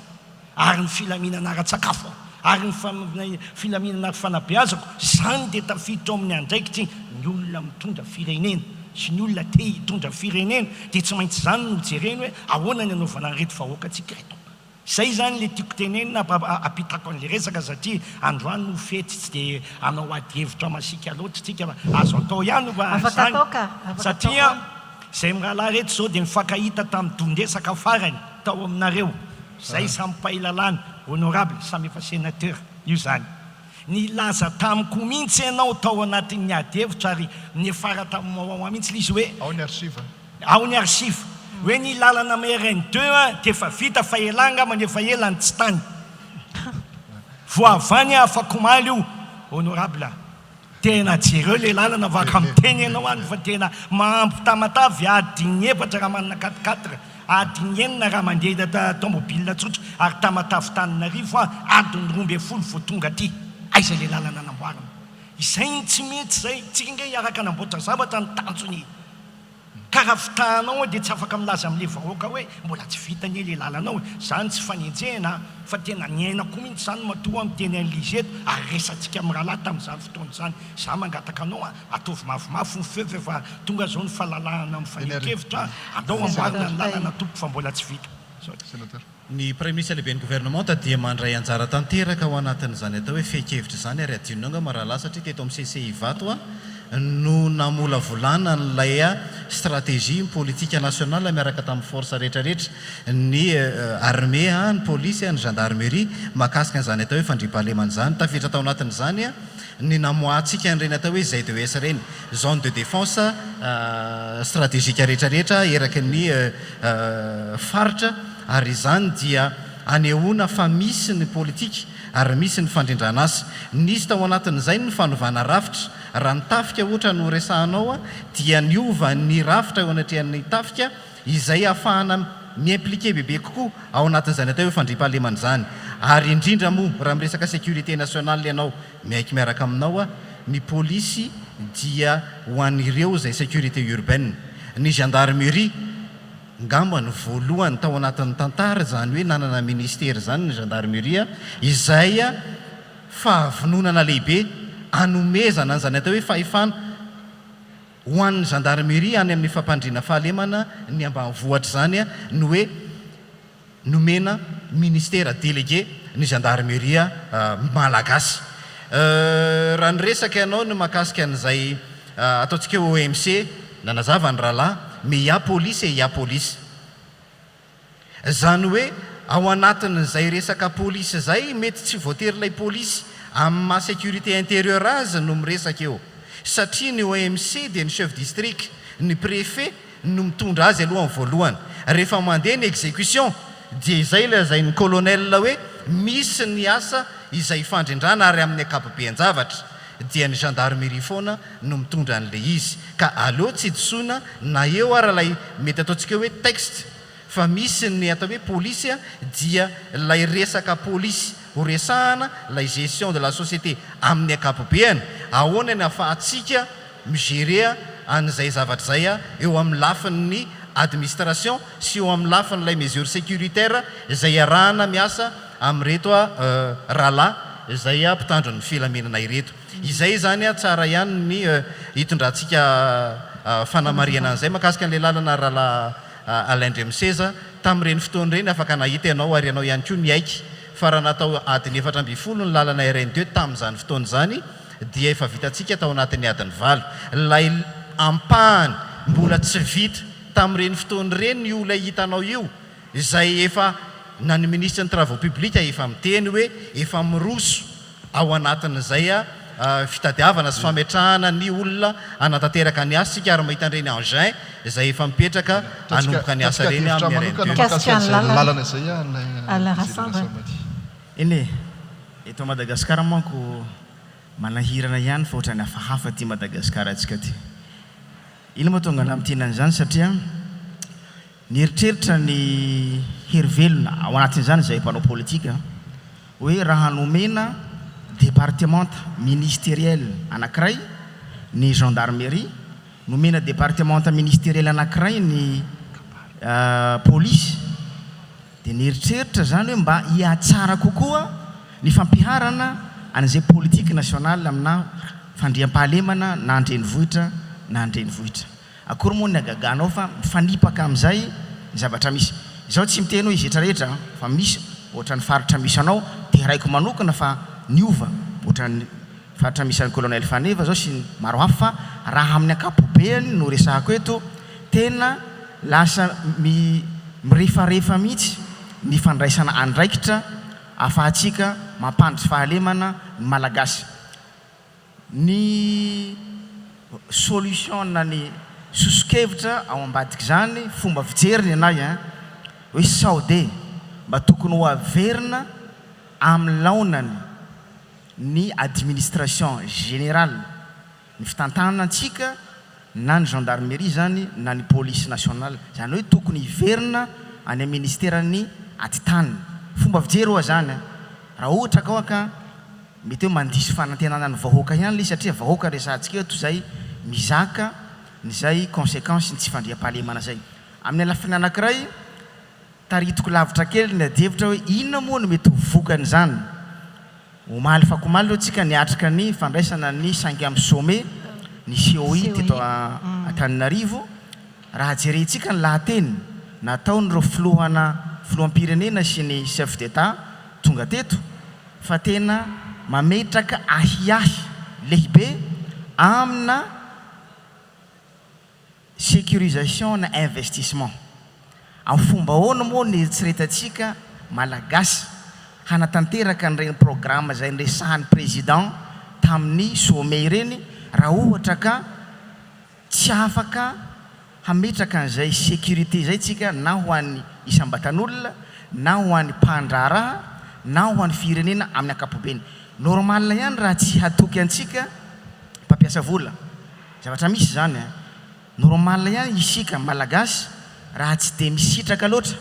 ny avantage amin'ny fidirantsika ao anatin'ny COI sy ny sisa na ny SADC zany na ny COMESA satria betsaka loatra ny ahiahy ny mpampiasa vola ankoatry ny malagasy izay mipetraka eto zany mpampiasa vola makasika ny zavatra misy eto Madagasikara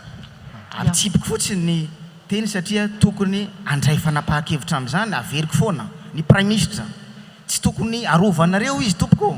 aza miaro amin'ny prime ministre mihitsy anareo fa tompony andraikitra izy ary sahianareo miteny azy satria olona napetraka tompony andraikitra izy hanatanteraka an'izany mission principale zany colonel Faneva voaresaka teo hoe mahomby ny faritra tsy mandrefana manokana ny anao zay hoe fametrahana ny tsy fandriam-pahalemana izay ohatra ny ahoana ny atao hoe ataonao mba ahafahana mametraka zay hoe fandriam-pahalemana izay misy manko ny resaka mandeha hoe karazana répression no ataon'ny colonel Faneva tena zay tokoa ve sy nanamafisana an'izay ihany koa hoe tena any amina communication tena hitondrany colonel Faneva an'ilay izy manaona zay resaka taux de criminalité ao aminareo zay ia misaotra betraka min'le fanontaniana ngamba tonga dia amin'izay no valiko satria saika maly ny resaka hoe miaro ny vahoaka mihitsy zay vahoaka le izy teo dia ny fomba nadaminana any dia tsotra be nefa teneniko teo tsara lay PG tamin'ny voalohany iny fa lay ny fahatongavako tany moa zany efa nisy ezaka nataony tamin'le FIDS sy nataony OMC teo aloha zay nandeha tamin'ny 3-4 ora tamin'ny 2023 dia nitoy zay tamin'ny fahatongavako tany izay nafahany OMC mobiliser nylay action natao tany ka ny opération tsy maintsy napetraka tamin'izany tsy maintsy napetraka satria fatatsika mena be fa somary nafapana taloha dia nimposena ny PA dia rehefa nimposena moa nisy fandraisan-dahatra natao an'izay olona ny verina fa nania angamba hoe mety nania dia eo koa ny action militaire satria fantatra tsara fa ny olona anankiray arakaraky ny anaovana opération mahatonga ny dahalo manohitra sahala amin'izany dia tsy maintsy nisy action militaire zany dia rehefa avy eo reny olona reny lay nania nisy le ny lavolefina tsy niova fo fa ny lavolefina ny teneniko teto ka zay tafiditra anatin'ilay procédure pénale zay encours zany dia naterina any amin'ny tribunal talaka zany fa rehefa nijerena le izy dia ny gendarmerie moa zany ny groupement mena be dia tsy nijanona fotsiny amin'le hoe fanamborana sy le atako foana fa raha ny tena mission gendarmerie raha jerentsika dia ny article premier décret sur le service décret numéro 63/253 du 9 mai izay milaza tsara fa ny tanjona ny asan'ny gendarmerie no miaro ny vahoaka sy ny fananany fa tsy asan'ny gendarmerie zany hoe tanjona iombonana io na ianao manidy varavarana dia tanjonao zany ianao manitsaka frein amin'ny arabe tanjonanao zany fa ny tena asanay dia hoe veiller la sûreté publique zany hoe miahy ny filaminam-bahoaka amin'ny alalan'inona amin'ny lalan'ny zay fomba rehetra hampihenany zay fandikandalana na koa ny fakapanahy amin'ny zavatra sahala amin'izany ka amin'ny lalan'ny fanetanana izany. Inona ny mahatonga ny fanetanana tena beazana valoha satria iny no hita fa ny any ambanivohitra raha ny article 8 amin'ny décret io dia manambara tsara fa gendarmerie dia any ambanivohitra kokoa zany no manamafy fanetanana mba hialana amin'ny mauvaise foi zay olona mpandinika lalàna. Rehefa taty afara ty moa dia niditra tamin'ny réinsertion satria misy olona nandika lalàna maromaro olo dia zay akoatran'ilay olona niditra ny amponja sy niverina any amin'ny zay nanao ny hadalàna taloha moa zany dia misy ireny olona ireny vondron'olona zay araka ny tondromolotra hoe dahalo hono ataoko hono dia ireny natsona naverina ato fiarahamonina ny somary nindrana kely ny atao hoe réinsertion sociale par inclusion zany hoe ny sotomana ireny olona ireny dia nezahana ampidirina ato fiarahamonina nampandraisana ndraikitra eo aniva fiarahamonina ary tsy ireny ihany satria na ny fiarahamonina koa ne misy mahalala fa tsy miteny efa miparticipe ihany zany misy ny hinana an'le hena misy ny tena napetrano dikan'izay zany ny abiaby efa saika miparticipe eo aby fanifana beazana be sy ny maro no tena natao. Hiditra amin'ny tapany faharoa ato anatin'ity loha hevitra ity tsika sy velarandre mazava raha misy manana fanontaniana isika ato anatin'ny efitrano dia afaka zay hoe tsy fandriam-pahalemana an'izay dia manangatanana ianareo zay azafady misy anankiray manangatanana ny ambony azafady anankiroa mena micro sénateur Ebonal. Oui, agatana ray minitra fa mitazona chronomètre Alain Ndremisé za te firy ray minitra ny fanehoan-kevitra tompoka.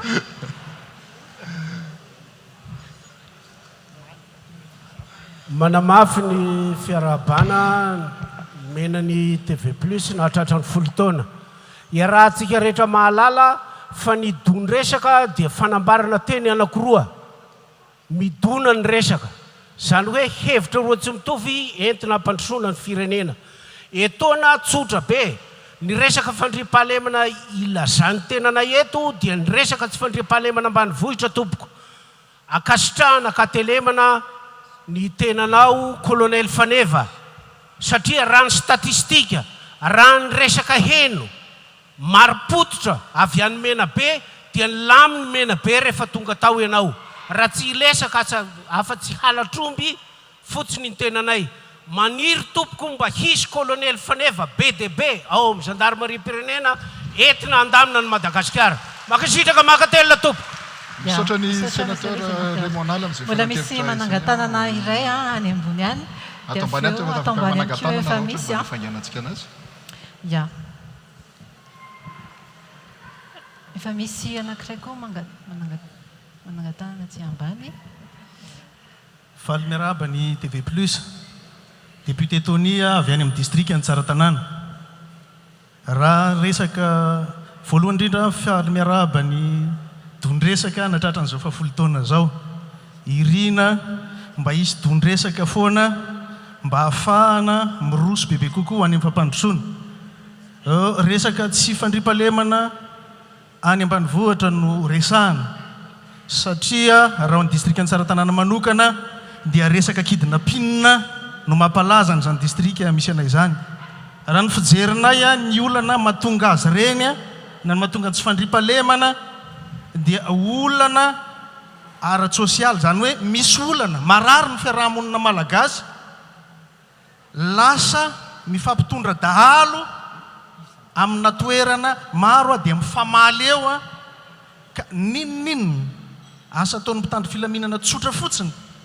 tsy avoava an'izany fa ny hery velona rehetra eto amin'ny tany amamonina na mpitondra fanjakana na mpanohatra fanjakana dia tompona ndraikitra daholo isika tsirairay amin'ny ady amin'ny tsy fandriam-pahalemana. Raha raisiko ohatra mazava fotsiny eo amin'ny district Antsaratanàna ananana eo angamba ny district anay mba manana hoe misy kompania ny gendarme anankiroa, kompania militaire anankiroa, manana commissariat zay fa tsy voavaha ny olana. Fa olana ara-piarahamonina mihitsy io izay tsy androany ihany. Fefa nisy zavatra maromaro nitranga teo aloha teo dia izao izy. Amin'izao fotoana izao miezaka ny manarina azy isika fa ny zavatra misy aloha zany ny fitaovana dia tsy ampy mihitsy amin'ny fampandriana fahalemana. Ny fitaovana materiel zany eo ihany koa ny olombelona. Sotra tompoko. Niaritra ankasitrahana ny solombavam-bahoaka voafety tao tsara tanana tao anatin'izay fanehoan-kevitra izay a efa misy manangan-tanàna ihany koa aty ambany tonga dia asesitsika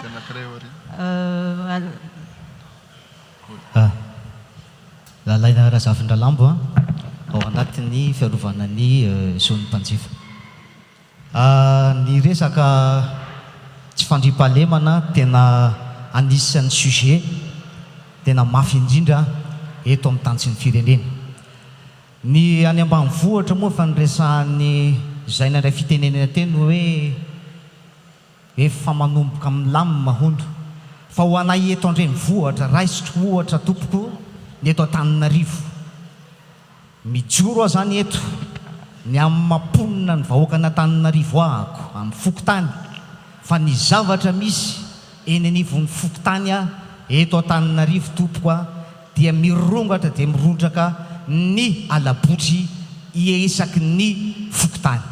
Akoatran'ny alabotry mirongatra ihany koa ny famakitrano. Akoatran'ny famakitrano mirongatra ihany koa ny fanendahana. Zany no misy eto amin'ny renivohitry ny Madagasikara. Rehefa mandray ny andraikitry ny tena no ny fitiavana ny mponina eo amin'ny fokotanin'ny tena dia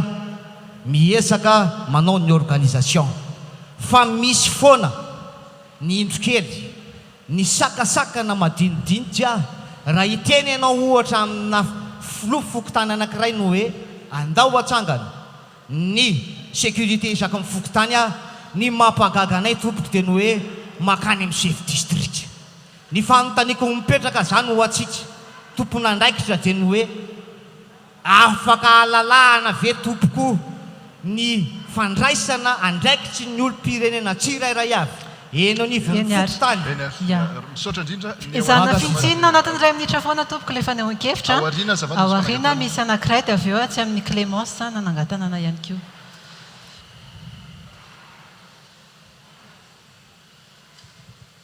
Misaotra betsaka tompoko nare fitenenana. Monsieur Lalaina avy any amin'ny commune Mahitsy ambanivohitra district Anambohidratrimo route RN4. Ny fahitako an'ilay tsy fandriam-pahalemana dia toy izao. Rehefa misy ny fanompoam-pirenena zany a eo amin'ny resaka hoe zazavao, resaka miaramila izy ty. Misy arivo lasa manao fanompoam-pirenena aty amin'ny Antananarivo ao anatin'ny roa taona. Ao aorinan'izay a dia misy natao engagement 200 lahy ihany nefa ny ilaina. Reo 700 lahy reo a efa mahay mitana basy reo, efa mahay manao ny asa rehetrarehetra fofanana nampanaovana anazy tao amin'ny miaramila reo. Tesy reo satria tsy voaray. Lasa reo mitarika manao dahalo any ambanivohitra. Izay zany anisany koa tsy foana ny dahalo any ambanivohitra satria amin'izay lafan'izay. Misosokevitra mahomeko dia aoka re zay ho voaray miaramila ihany no asaina manao fiofanana miaramila dia foana tsy kelikely ireo dahalo mahay mitazona basy zay avy nanao fiofanana miaramila. Saotra tompoko. Metsika fitenenana ihany koa avy atsy amin'ny ilany. Ia, Clémence nanangan-tanana. Mbola misy manangan-tanana avy any ambony. Eto ambany ihany koa mbola misy anankiray a. Dia miverina eto amin'ny table indray avy eo.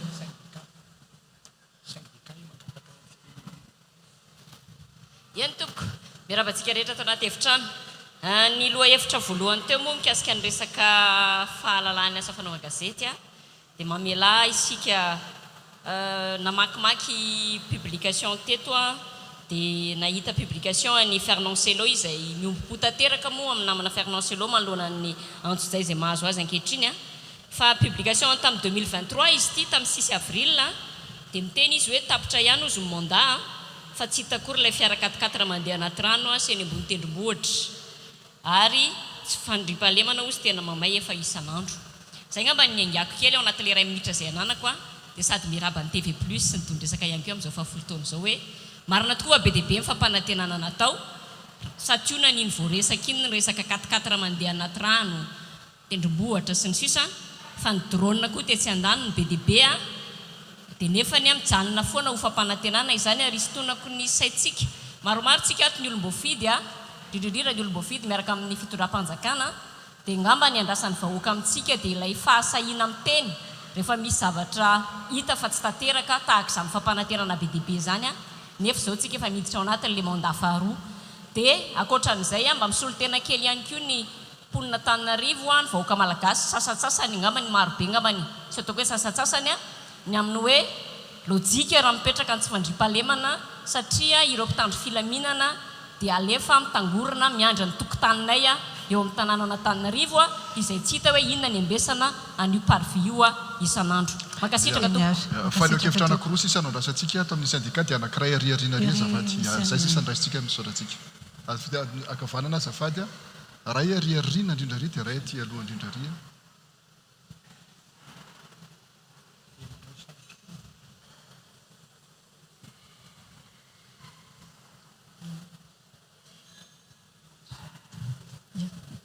Monsieur Gabi Andrianjafy PDG Soa Trans Plus. Resaka tsy fandriam-pahalemana no loha-hevitrintsika eto lainga raha hoe tsy misy ny tsy fandriam-pahalemana fa tena misy. Ary ho anay mpandraharaha dia mahita fa mila apitsika mpandraharaha ny fanjakana. Isika manko matetika dia mifametiny fotsiny fa tsy mandray andraikitra. Ny zavatra misy raha resaka fitaovana ny resahana dia mazana aty amin'ny mpandraharaha no miazakazaka ny mpitandro ny filaminana rehefa misy ny alerta. Tsy azakazaka mihitsy izy. Voalohany aloha mety misolombavambahoaka eo akaiky eo ny tratra fa rehefa mamonjy fivoriana tia Antananarivo reo dia tsy maintsy mpandraharaha aloha. Ary izay no any tananay satria izay mpandraharaha hoe mila mifanampy amin'ny fanjakana isika fa tsy fametiny fotsiny. Misaotra tompo. Misaotra tompo ka atao aloha atao zafady atao amin'ny syndicat. Monsieur Yandry filohan'ny KMT raha tsy diso ahy. Non, Yandry KMT. Mba miteny anarana zafady. Ny anarana sy fintina ao anatin'ny 2 minitra tompoko ny fanehoan-kevitra. Matoa Yandra Vilson filohan'ny Andro Maso KMD mpiaro ny Zon'olobelona miaraba ny favolo taona nareo ato amin'ny TV Plus. Resaka fandriam-pahalemana ny resaka eto ho anay ao anatin'ny mpiaro ny Zon'olobelona rehefa nandeha tamin'ireny faritra Ambatondrazaka Tsiromandidy Petroka ny tenanay dia nahita fa miteraka ny tsy fandriam-pahalemana ny ady tany ary lasa mitarika hatrany amin'ny fahafatesana na hatrany amin'ny fanolanana mihitsy. Ka eto dia mametraka izay hoe manohana tanteraka ny hevitra alatsiny indrindra honorable Roldin raha fijerena akaika momba ny tany fizarana tany ho an'ny vahoaka satria io resaka tany io no tena azo lazaina fa mitarika ny tsy fandriam-pahalemana eto Madagasikara. Miantso ihany koa ho anareo ao amin'ny mpanao lalàna, ao amin'ny tsara mpanatanteraka, ao amin'ny gendarmerie, ny polisy pirenena satria matetika indraindray dia misy ny fitsabahanareo amin'ny andraikitra ka ny fokon'olona izay manana ny fahafahana sy ny fahavera tokony hisitraka ny tany midina ny baiko avy aty ambony lasa olo-tokana mitondra ny tany ka noho izany dia tokony hodiniana akaika ny momba n'io resaka ady tany io fa miteraka tsy fandriam-pahalemana eto amin'ny tany sy ny firenentsika. Ka ho anay eo amin'ny mpiariny Zon'olobelona izay nitetan'izay faritra zay dia mahita fa betsaka indraindray ny any amin'ny fampanofana tany tahaka ny any Ambatondrazaka zao ny nisy dia lasa mivadika ho hoe fivarotana le izy dia lasa n'olona ny tany ka mitaraka tsy fandriam-pahalemana. Misaotra tompoko. Ny commentaire avy aty aloha monsieur misaotra betsaka namana Abrahama mamay an'le olona le resaka fandriam-pahalemana ary ny mifidy an'izy matoa be dia be ohatr'izany no mangata-pitenenana amin'ny lafin'ny rehetrarehetra. Ny zavatra azo lazaina raha olona manao politika sy tena mitady ny vahaola amin'ny firenena aloha dia ny hoe ny fikorosoan'ny arkarena pirenena zany ny fahantrana zany no mahatonga ny fisiany tsy fandriam-pahalemana sy ny tsy filaminana. Apiko foanao le tsy filaminana mba azahoana tsara n'le izy. Rehefa mihantra ny olona tsy manako hoanina dia lasa izy mitady lalana lalam-poza azahoana mamelona mivady aman-janany sy mitady hevitra ratsy. Zay aloha ny amin'ny ankapobeny eo amin'ny lafiny sosialy. Zany tsy milaza hoe ajanona ny asan'ny kolonely sanatria mivava tena mamporisika azy mihitsy noho ian'ly satria tsy maintsy atao zany na tiana na tsy tiana ny siny fandriam-pahalemana localisé hoy izay mpamoran'ny fitenena anazy fa tsy asakana amin'ny fisian'ny olon-dratsy mihitsy zany. Dia bailalana zany ny teny zao fa ny amerikanina ngeka nanao hatrany amin'ny condamnation à mort fa hatramin'izao mbola misy mpamono olona sy mpanolana ny aminy. Ka raha za manokana aloha dia tsy akasitrahako ny fikasihana tanana fa tsy fanaraha-dalàna amin'ny fisamborana ny mpanoheloko satria lasa mitovy amin'ny mpanoheloko tsika. Ka resaka amin'ny sénateur zany fomba fiasan'ny colonel Faneva ve? Ahoana izy ianao? Tsy mety aminao zany ve ny fomba fiasan'izy ireo za tsy manana izay? maninona fa ny lalàna mihitsy zao no tondroko hoe rehefa manolana ianao dia tapahana ny zavatra ao mitovitovy ihany zany rehefa mangalatra ianao zany dia ho tapahana koa ny tananao. Mandalo amin'izany inge le resaka izay mihitsy ary tsy kolotsainantsika zany fa kolotsainana firenena hafa zany nitranga zany ary tsy zany mihitsy ny anakana amin'ny fanolanana erako zao tontolo zao. Zay fotsiny tiako tenenana amin'le raha zay. Tsy zantsony nanakana ny fanolanana zao tontolo zao fa tsy maintsy mandray mesure ary akasitrahako le fanehoan-kevitra ao satria ianao ihany no manohatra ny teny zay lazainao. Raha ny resaka ianao miaika zay tsy mbola manan-karena ny malagasy. Ekeny zany fa mety ho antony ny tsy fandriam-pahalemana ny tsy fananan-karena fa kosa tsy antony ahafahana milaza ihany koa fa normal raha misy ny insécurité ary tsy afaka mandray mesure ary rehefa raisina le mesure dia zany zavatra teneninao zany inge le manahirana satria raha fa napetraka ilay lalàna ohatra hoe in'le lalàna ray ny ray segondra fotsiny hoe le izy eny aloha napetraka à titre dissuasive dissuasif zany hoe ampitahorina aloha le olona ary fantatry reto mpitandro filaminany reto zany tafiditra ao anatina stratégie na fametrahana natao hoe sécurité ny dissuasion ary rehefa miroso kosa izy zavatra hafa zay. Ny zavatra anankiray miteny resaka fananantany raha la syndicat teo ngamba ny tiako izy mba anatona ihany koa ny ministère ny fananantany sy ny fanajarenany tany ary raha nanaraka izy ity fitondram-panjakana ity no anisan'ny zara zany atao hoe karatany zany be indrindra ary mbola manohy an'izany ny administration zay tarin'ny filoham-pirenena Andry Rajoelina sy ny prime ministre Tsay Christian tsy maintsy arovana izy raha la namako eto satria misy programme-mpanjakana izay hodinareo tsy fantarina mihitsy na hodinareo tsy ho hita ka ny vahoaka zay tsy mahafantatra moa zavatra hafa nolazainareo. Ny cas spécifique ho amina tsy fandriam-pahalemana tahaka an'izany kidnapping zany angamany amin'ny ankapobeny izay nitrangan-javana kidnapping tamin'ny andronareo tena mafy be zany na manaralahy nefa niazahana tsy ny fanoliana hoe anareo zany ka tsy ho ataonay araka ny tenenin'ny kolonelina teo hoe misy ny fitohizana dia nanao an'ilay stratégie vaovao izao fitondram-panjakana zao ny ativana amin'izany kidnapping zany ary tsy ela raha atao anjozoro be zay na vaivay mihitsy zany resaka kidnapping zany alatromby na rahana kidnapping tahaka ny tao Kazobe dia ny reto namana mpitandro ny filaminana reto anisany nidina nijery ary nametraka an'izany farany raha ny paka farany teo ohatra fa mety adinontsika no nyresaka azy anisany no jerevanareo ngamba ny statistika anisany mipaka kely indrindra ny zany atao hoe accident na io mortel na io blessure nitranga tamin'ity taon'ity inona ny antony fandriam-pahalemana zany ary fandraisana ndraiky zany fametrahana an'ilay stratégie préalable zany fametrahana an'ilay dissuasion zany izay zavatra nyraisan'ny fitondram-panjakana ka ny zavatra mitranga isan'andro dia misy miteny amerikanina anao miteny grande puissance ianao misy foana zany ary raha raisina ny statistika tsy nety amintsika akory raha nabe indrindra fa mety ny any amin'zareo zay ary fitaovana satria izay ilay ifampitahizatsika ary izay no angatana farany tena farany angatako anresaka le investisseur teo le investisseur zany tena sécurisé tena sécurisé ny investisseur eny ho anareo moa zany mety daholo rehetrarehetra ohatrany hoe Madagasikara tena tsisy pentina fa raha iverinako moa ty resaka tsy fandriam-pahalemana ty lasa lasibatra foana ianareo ao amin'ny gendarmerie ny police nationale zao moa efa manao maintien de l'ordre koa ny miaramila araky teneny namana Clémence teo isa-maraina dia fery miaramila ho analakely manao maintien de l'ordre hafahafa ihany moa zany hoy zao hoe tsy tokony irihatra any aminareo irery ihany ny fanakianana ataon'ny olom-pirenena satria na ny antony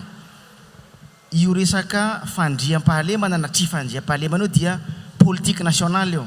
zany hoe rehefa tsy mahomby io ny lehibeny zany no tsy mahomby raha tsy mahomby io zany averiko indray mandeha dia ny fandrindranan'ilay izy no misy olana eto Madagasikara raha jeretsika fotsiny zao ny any ambanivohitra raha vitan'ny fanjakana misy amin'izao fotoana zao anie namerina n'le vahoaka amin'ny taniny na ny tantsaha izany na ny mpamboly izany dia tokony mba manamoramora kokoa ny asanareo mpitandro filaminana izany zavatra zany ahoana moa ny zavatra ina moa ny zavatra misy amin'izao isika miresaka izao amin'izao anie lasa mitombo ny olona mifindramonina aty an-drenivohitra miala ny tany le olona tsika moa zao vao vetivety amin'ny herinandro tao io Haute-Tuiliara zao fatatsika tsara mety samy manana ny fomba fijery ny olona manana ny interprétation zavatra nisy tao Ankilimalinga tao a Benetsy betsaka ny olona mifindra miala ny taniny zao tsy miteny hoe mana médecine any mpitandro filaminana fa averiko foana ny mpitondra mihitsy no tsy mazava ny lalana itondrana any fampandrosoana ty Madagasikara ty dia lasa le vahoaka no mizakana zany problème zany raha ny vitan'ny fanjakana fotsiny hoa ohatra nametraka ny infrastructure rurale anatin'izany le barrage d'irrigation anatin'izany reny ataontsika hoe tany zay tokony ho alalahana ho amboarana ho ajariana sy ny sisa nanome resaka mécanisation resahan'ny filoham-pirenena manko ilay izy fa le fanatanterahana azy no hitako hoe goragora tena miresaka président ohatra hoe tamin'ny discours officiel tamin'ny COI to zao tena raha ny haino an'ilay kabary aho tena mahavelom-bolo ilay izy fa eo nipetraka ny fanontaniana hoe ahoana ary ny anatanterahana an'izany fa raha vitatsika kosa mametraka an'ireo infrastructure nataontsika hoe fotodrafitrasa ahafahan'ny vahoaka atsika miverina amin'ny taniny mba manamora sy manafoana tsikelikely ny asana zay tsy mampandry fahalemana ny vahoaka sy zavatra izay ka hoy aho hoe manana adidy lehibe amin'izany ny olom-boafidy hiteny ny gouvernement misy député moa atao anatin'ny tevitra ty ato misy sénateur mampirisika mihitsy ao any député ho avy zao ny session parlementaire mba masahia nareo tompoko miteny ny gouvernement zao moa zany lasa tsy asiana tsony lay adihevitra amin'ny gouvernementation ny parlement zavatra tsy manara-dalàna zany sahia nareo tompoko miteny fa raha tsy hiteny nareo dia ho sahirana etsika ifamono atao anatiny ato tsika dia lasa Madagasikara mihembotra no hitantsika fa tsy Madagasikara mandroso araka ny faniritsika ya mipetraka amin'ny maha spécialiste ny tena ihany ny tenako voateny teo hoe resaka tsy fandriam-pahalemana io fa ny sitomako anareo zany dia amin'ny toerana didiko ihany lohany mitentsika hoe misy andro masom-pokon'olona mba te handray andrakitra fa izy zany dia tompony andraikitra aby ny tsirairay eo amin'ny tsy fandriam-pahalemana tokony manina moa anao maniditsana araka ny teniko teo iny fa na ny président Fokotany jereo tsara fa misy ny décret 2009 890 izay miteny tsara amin'ny article 17 hoe tompony andraikitra feno comité de Fokotany fa mametraka ny antsoina hoe plan local de sécurité iarahana miasa amin'ny mpitandro filaminana zany hoe miainga avy eny amin'ny président Fokotany zany anisany koa mampahalala hoe ahoana ny fomba hitazomantsika ny fandriam-pahalemana ao amin'ny Fokotany tahaka an'izany koa ny ao amin'ny ataontsika hoe ny ben'ny tanàna olom-boafidy ben'ny tanàna misy an'ilay loi 94/008 article 113 dia miteny tsara tompony andraikitra feno koa izy miaraka amin'ny ray chef district dia nitafiteny hoe manao ahoana indray ny andro masom-pokon'olona ny andro masom-pokon'olona dia misy ny lefa texte mipetraka tsara ny décret numéro 2002 mba tsara fantatratsika ihany zany satria nisy nagatako teo ny décret 2002 1170 izay mamehina atao andro masom-pokon'olona ka ny andro masom-pokon'olona dia misy ny tompony andraikitra voalohany dia ny chef Fokotany sainga tsy maintsy lideny chef district any amin'ny toerana misy anazy ihany na izany na tsy zany anefany ny andro masompokon'olona dia tsy maintsy cadrena foana mba tsy hiopefy ialana amin'ilay antsoina hoe dina na zavatra hafa raha ohatra andro masompokon'olona sahala amin'izany ka ny tiako tenenina dia tsy tokony iraviravin-tanana itsika fa samy mamafa aloha ny mandraikitrany mamita ny andraikitrany ny tsirairay faharoa manaraka ny izay ny teny moa teo amin'ny hoe ny amin'ny gendarmerie lasa sahala voateny kely hoe ministère sahala amin'izany tsy mandray andraikitra ny any ambony sahala amin'izany raha mijery tsara fa raha mijery ny omena be anareo efa nilamina feta tsara mamirisa le izy dia nisy ny fidinany reny ataontsika hoe tompona indray mpanjakana ministre ny fampianarana teknika sy ny fampifanana arakasy izay mampiofana an'ilay tanora mba hanana matiana kokoa mifambolena sy fiompiana tahaka izany ao koa ny amin'ny souveraineté amin'ny alimentaire ny secrétaire d'état izay mizara masom-bolo mihitsiny mba ina moa ny tanjona amin'izany hampihena amin'ilay trangana tsy fandriam-pahalema satria mba occupé le olona anankiray misy fitohizany lehibe zany le izy dia ny amin'ny gendarmerie moa ny fametrahana ny reny poste avancé reny ny tiako tenenina dia tena tompona ndraikitra feno tsy ray ary manao ny ainy tsy ho zavatra ny eo amin'ny fitondram-panjakana indrindra moa ny amin'ny gendarmerie ary tadidio fa raha neny amin'ny ataontsika hoe ny omena be zao misy an'ilay raha gendarmerie dia misy an'ilay antsoina hoe tournée de police générale raha gendarmerie fotsiny fa amintsika miteny zao efa misy kosa ny tournée police générale renforcée et intensifiée izany hoe ny tompona ndraikitra tsy irairay renforcé izy satria hoana tsy ny gendarme rery fa ialohavany préfet dia miaraka ny chef de service rehetrarehetra amin'ny any amin'ny CTD sahala amin'izany zany le izy dia ireny amin'izay amin'ny andro masompokon'olona satria raha mijery tsara n'ilay texte ny andro masompokon'olona atsika dia mijery tsara hoe ny andro masompokon'olona amin'ilay comité de fokotany eo misy ratsoina hoe komity ny fandriam-pahalemana izay no jado dia izay zany no fanampy zany teo rehefa niresaka dia efa nanome tsodrano ary nanome faherezana ny colonel faneva hoe toy izy miasy fa napetrako tamin'ny mazava fotsiny hoe raha ohatra ka mikrosofahana ny arikarena malagasy ny fananany malagasy vola azahoany miaina dia tsy maintsy mitombo foana nisan'ny heloka sy tsy mataotody ka horeraka eo izy mifarany satria na ohatrony andromasom-pokon'olona daholo ary zao tontolo zao dia ao anatin'ireo ihany ny misy an'ilay olona nao an'ilay zavatra tsy mety satria tsy manako hoaniny izy ny zavatra tiako lazaina amin'izay dia tsotra maka statistika ny namako honorable teo hoe jereo ny statistika tamin'izao fongatsika ty afaka resaka statistika indray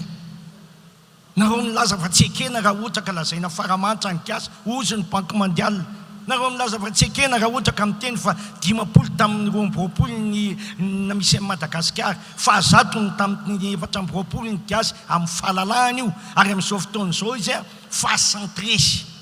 tsy manaiky nareo ko statistika ino no ampisehoanao eo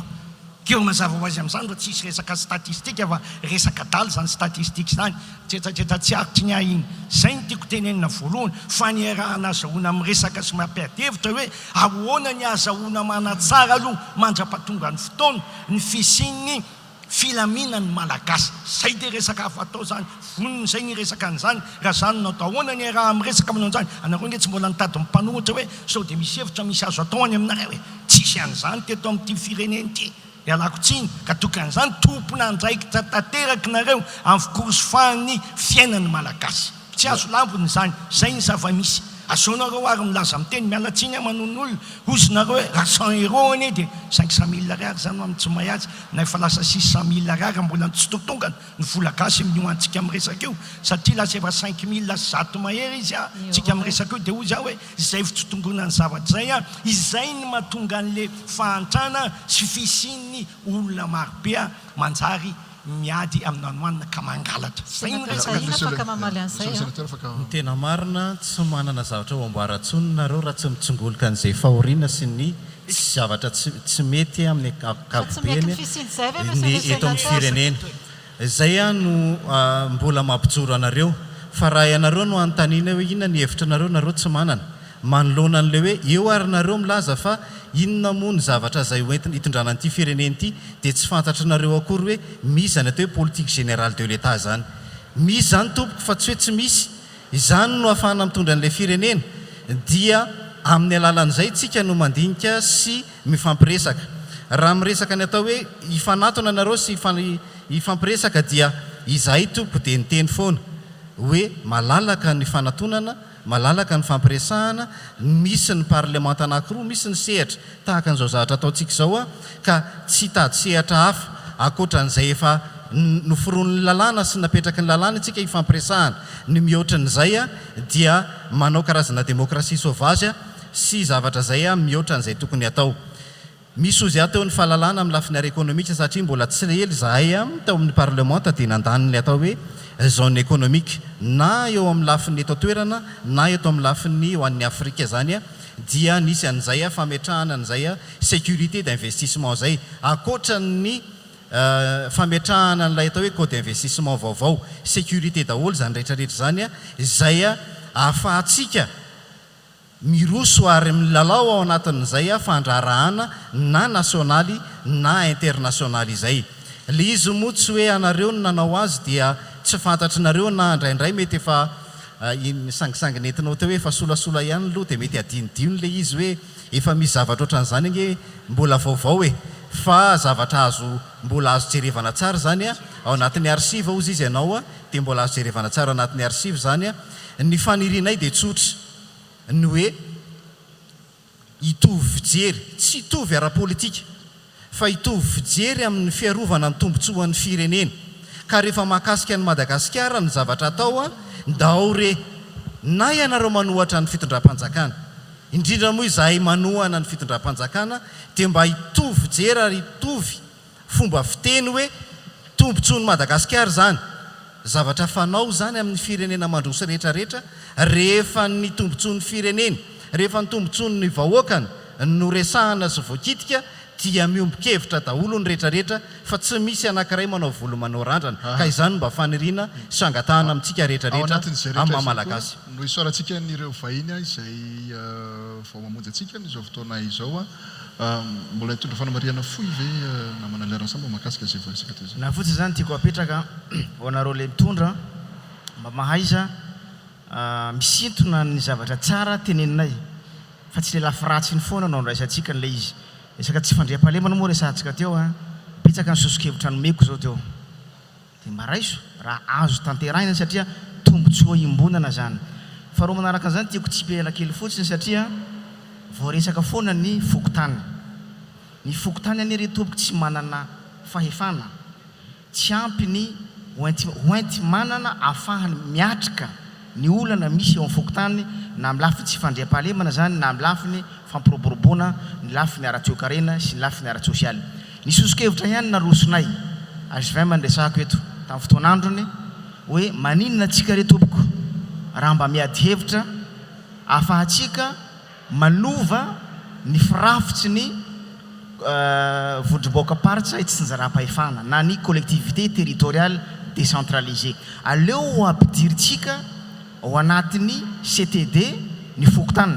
ny endriny afaka ifampiresahana ohatrany ahoana mba ahafahany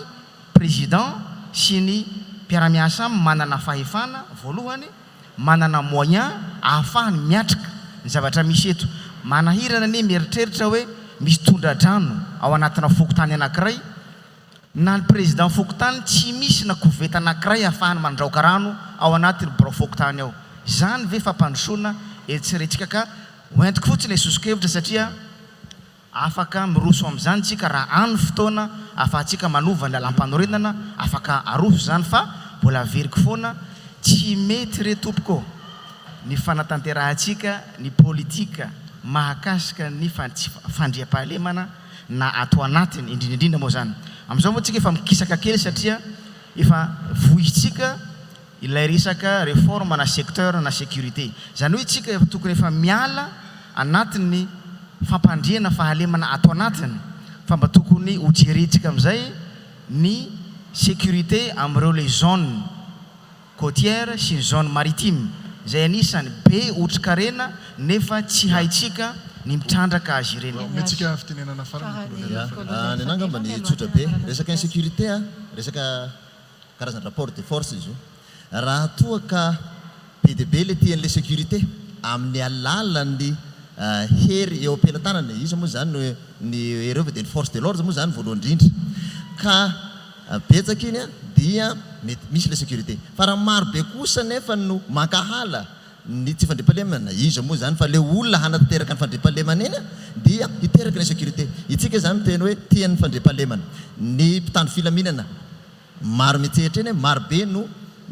victime zany hoe mizaka n'lay fankahalana sy le tondromolo sahala zany lasa vao maika manampy tosika ny olon-dratsy hitsofoka nelanelany eo le izy dia vao maika sarotro bahana le izy fa maninona kay raha ohatra ka miara manome hevitra mba mirona hoe zao izany nefa tsy manjara olo zay miopefy ngamba hitanareo tsara ny ao amin'ny niveau gendarmerie manasazy zay miopefy any fa kosa mba ampina lay force de l'ordre mena hevitra mba hiara hamaha olana eny manatsara mba midoka fa tsy hanaratsy fotsiny vao maika handrava n'ilay firaisan-kina zay ihany koa Abraham Razafy no amaranantsika ny ady hevitra tamin'ity andro an'ity izay ankasitrahana feno anareo vahiny niarany ady hevitra tamin'ity andro an'ity ankasitrahana ihany koa isika mpanatrika izay naneo hevitra tao anatin'izay loha hevitra mikasika ny tsy fandriam-pahalemana izay anterina hatrany ny fisaorana tsika rehetra izay mpanaraka ny fandarana tondresaka tao anatin'izay folo taona izay sy mbola anorahanareo hatrany ny fandarana tondresaka eto amin'ny TV Plus Madagascar ianareo vahiny izay anarivony ianareo no efa nivahiny teto amin'ny fandarana tondresaka tao anatin'izay folo taona izay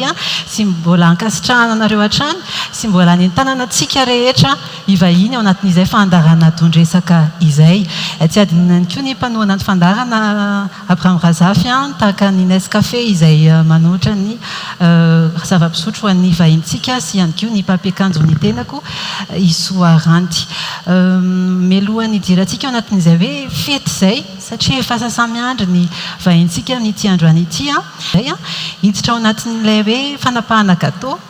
Abraham Razafy ary aoren'izay ny fety aman-danona mankasitraka tompoko mamy fotoana rehefa aveo ary tompoko tosia mafy tompoko efa misy microphone eto ambany eto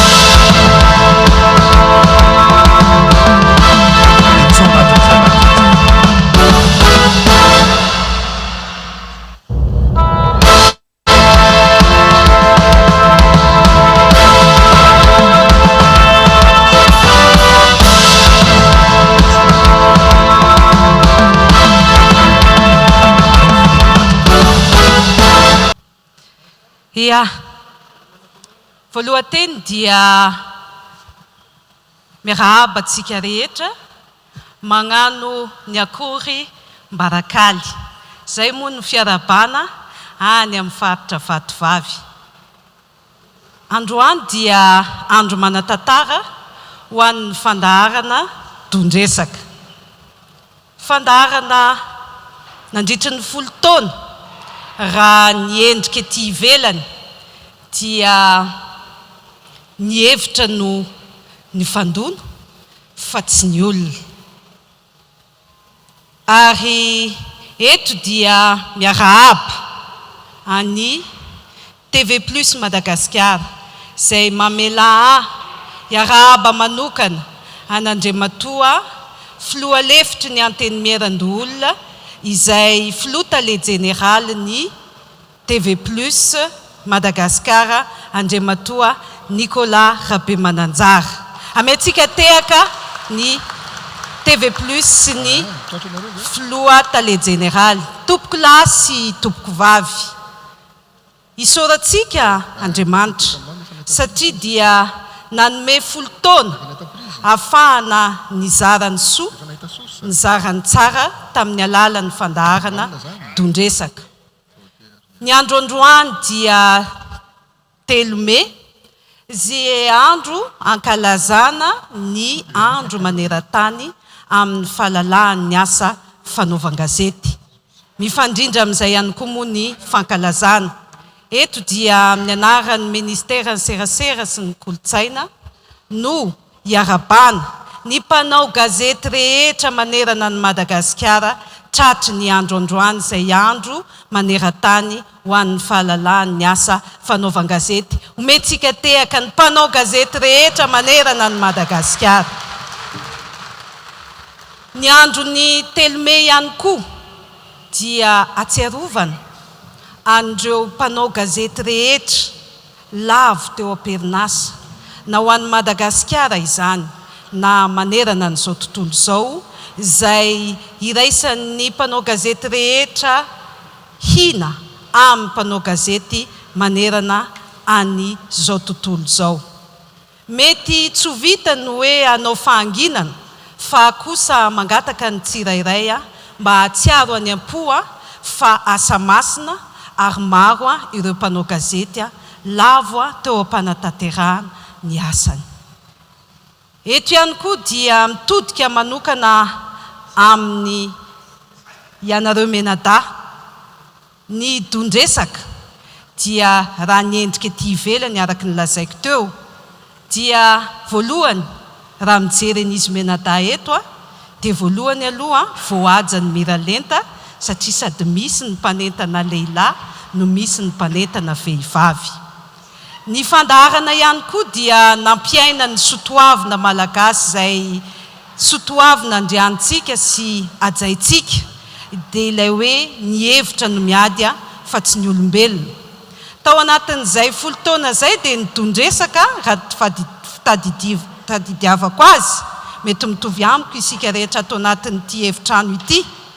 dia nafapana ny ady hevitra. Indraindray tena misy mihitsy ny fifandonana arak-hevitra kanefa voaja ilay sotoavina satria dia rehefa ny hevitra tsy mitovy mifandray tanana ary mifamihana ao aoriana ny fandaharana. Izay ilay sotoavina malagasy izay tandrovantsika fantatra ary omentsika tehaka izay fitandrovana ny sotoavina malagasy izay. Mbola ny ato-po ihany koa no miresaka raha mijery ny akanjontsika izao, ny akanjo mena. Ny loko mena dia lokon'ny fahafahana, izany hoe tao anatin'ity fandaharana tondresaka ity ihany koa na ahafahana na nanapirofo ny fahalalan'ny asa fanaovan-gazety, ny fahalalan'ny miteny ary ny porofoiny izany tamin'ny loko mena izay lokon'ny fahafahana. Midika izany fa ny dondresaka 10 taona dia nahitantsika afatra maro, afatra ny fihavanana, afatra ny fanajana ny sotoavina izay ao anatiny ihany koa hoe nahitantsika ary teny malagasy ranoray, izany hoe ny kolotsaina ihany koa tena nampiroboroboany ity fandaharana ity. Eto dia miarahaba ny dondresaka tratry ny 10 taona. Mety raha ohatra ka amin'ny taonan'ny olombelona dia zaza efa mahay mandeha izany, zaza mianatra izany ary mbola zaza mieritreritra ny andeha lavitra kokoa amin'ny ho avy. Mirary ny dondresaka hahatratra indray ary mitsodrano anareo aleo alasana hahavita indray ny 10 taona ho avy.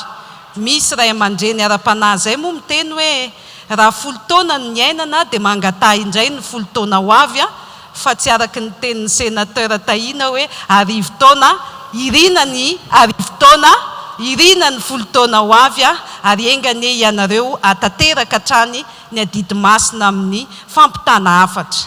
Ny asa fanaovan-gazety sy ny dondresaka izay mifandray moa izy io satria misy sujet d'actualité resanao, misy fanadiadiana ao anatiny ao, misy lohahevitra miavaka ao anatiny ao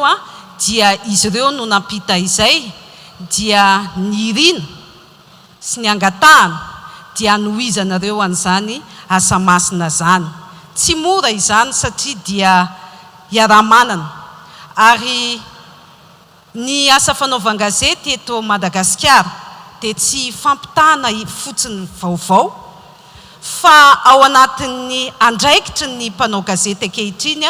dia ny fampitana hafatra ho an'ny fampandrosoana, ny fanentanana ary eny anivon'ny fiarahamonina dia manana ny toerany ny mpanao gazety sy ny asa fanaovan-gazety.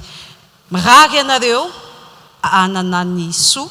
sy hahavitany tsara amin'ny andidy sy andraikitra ary azakivy fa mijoro hatrany amin'ny fahalalan'ny asa fanaovan-gazety izay tolona mitohy satria dia na ny lohahevitra ary dia milaza fa ny fampitam-baovao ao anatin'ny fotoana sarotra, ao anatin'ny tontolo sarotra ary ny fanatotoloana sy ny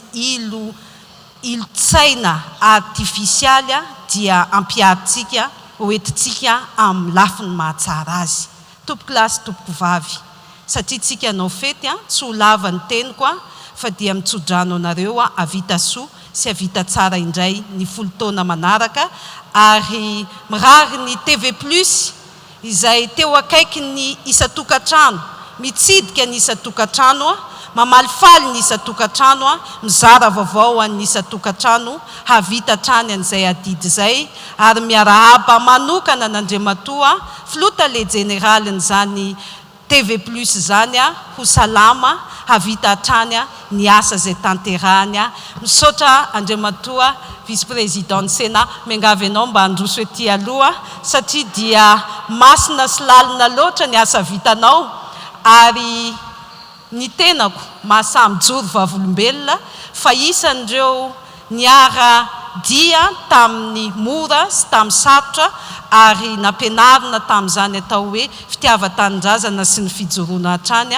amin'ny tombotsoan'ny firenena. Mankasitraka Andriamatoa flota le général zay vice-président ny Sénat, misaotra, misaotra, misaotra. Mankasitraka tompoko lahy, misaotra tompoko vavy. Aufatsika motsara ny sokono. Aufaya motsara, aufaya motsara, aufaya motsara, aufaya motsara.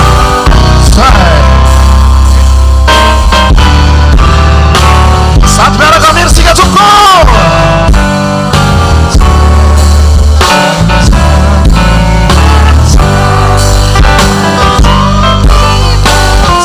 Atut manzela-zelaka tsara misy le ziro.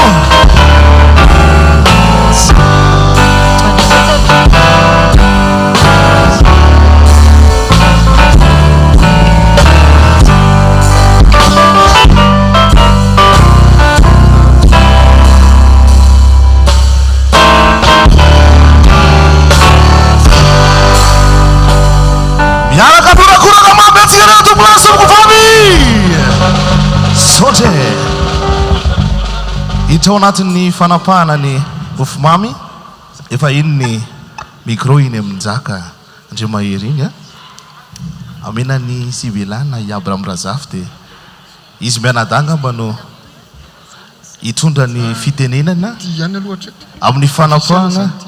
ny mofomamy ndao azy. Eny ary dia manantitra ny fisaorana angambany no entinay menadao antsika rehetra mpankafy ary ianareo rehetra izay tonga mifanotrana amin'izao fankalazana ny folo taona ny dondresaka izao. Mankasitraka Ramatoa Minisitra tamin'ny lahateny ka dia ahery izahay androso izahay ao anatin'izay fanatanterahana ny fandarana dondresaka izay. Misaotra ny flota le généraly,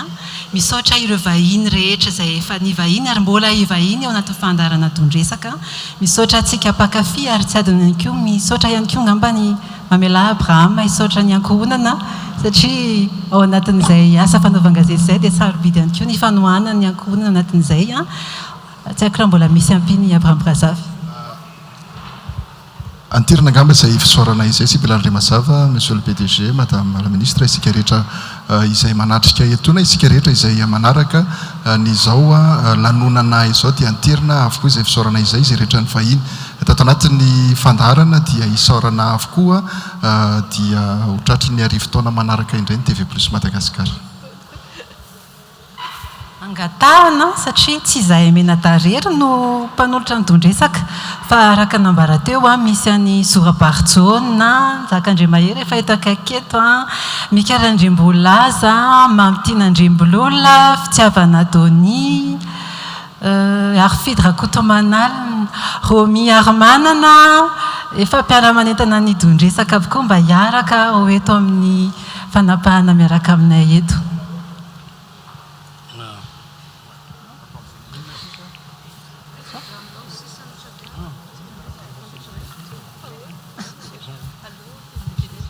Iny ary mbola miteny ihany ny ana dia efa be dia be ny tenenina teo, mitsodrano anareo mianada vita 5 taona manaraka indray manao anniversaire fa tsy atao isa-taona dia amin'ny 10 taona amin'ny 20 taona indray manaraka ingany samy olava velona daholo a na ianareo mpanonotrona na izahay ato amin'ny TV Plus a olava velona aza dia miakatra loatra amin'ny manao dondresaka tono tsara no fo fa izay no mitaiza amin'ny vatantsika ho ela velona.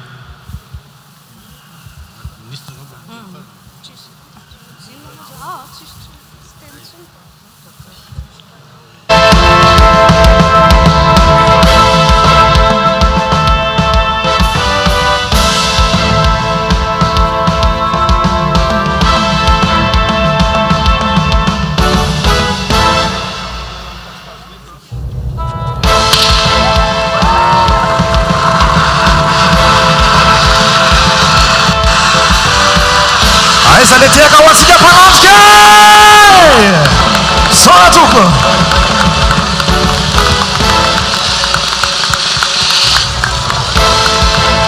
iroso amin'ny fanapoana ny champagne isika Abraham Brazafy ary Fitrakoto Manalina no miaraka misalamana ho azy ao ihany koa ny flota legendary ny votra TV Plus Madagasikara Nicolas Rabe Mananjara no iaraka anapoka ny champagne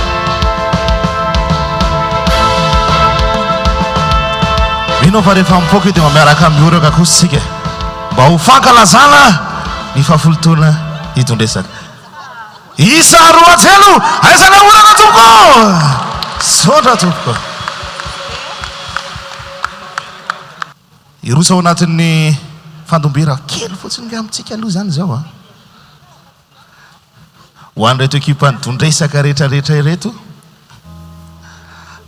vitany fandombera sady ho atsangany ho atsika mba asio koa ny vera atsika tsirairay avy aleo mba asiana koa ny atsika dia mba fandombera a distance atsika rehetrarehetra zany miaraka manangana ny vera sika rehetrarehetra atsanga atsika ambony tsara ilay vera eny amin'ny latapatra dia mba fandondona kely makasiraka tsopoko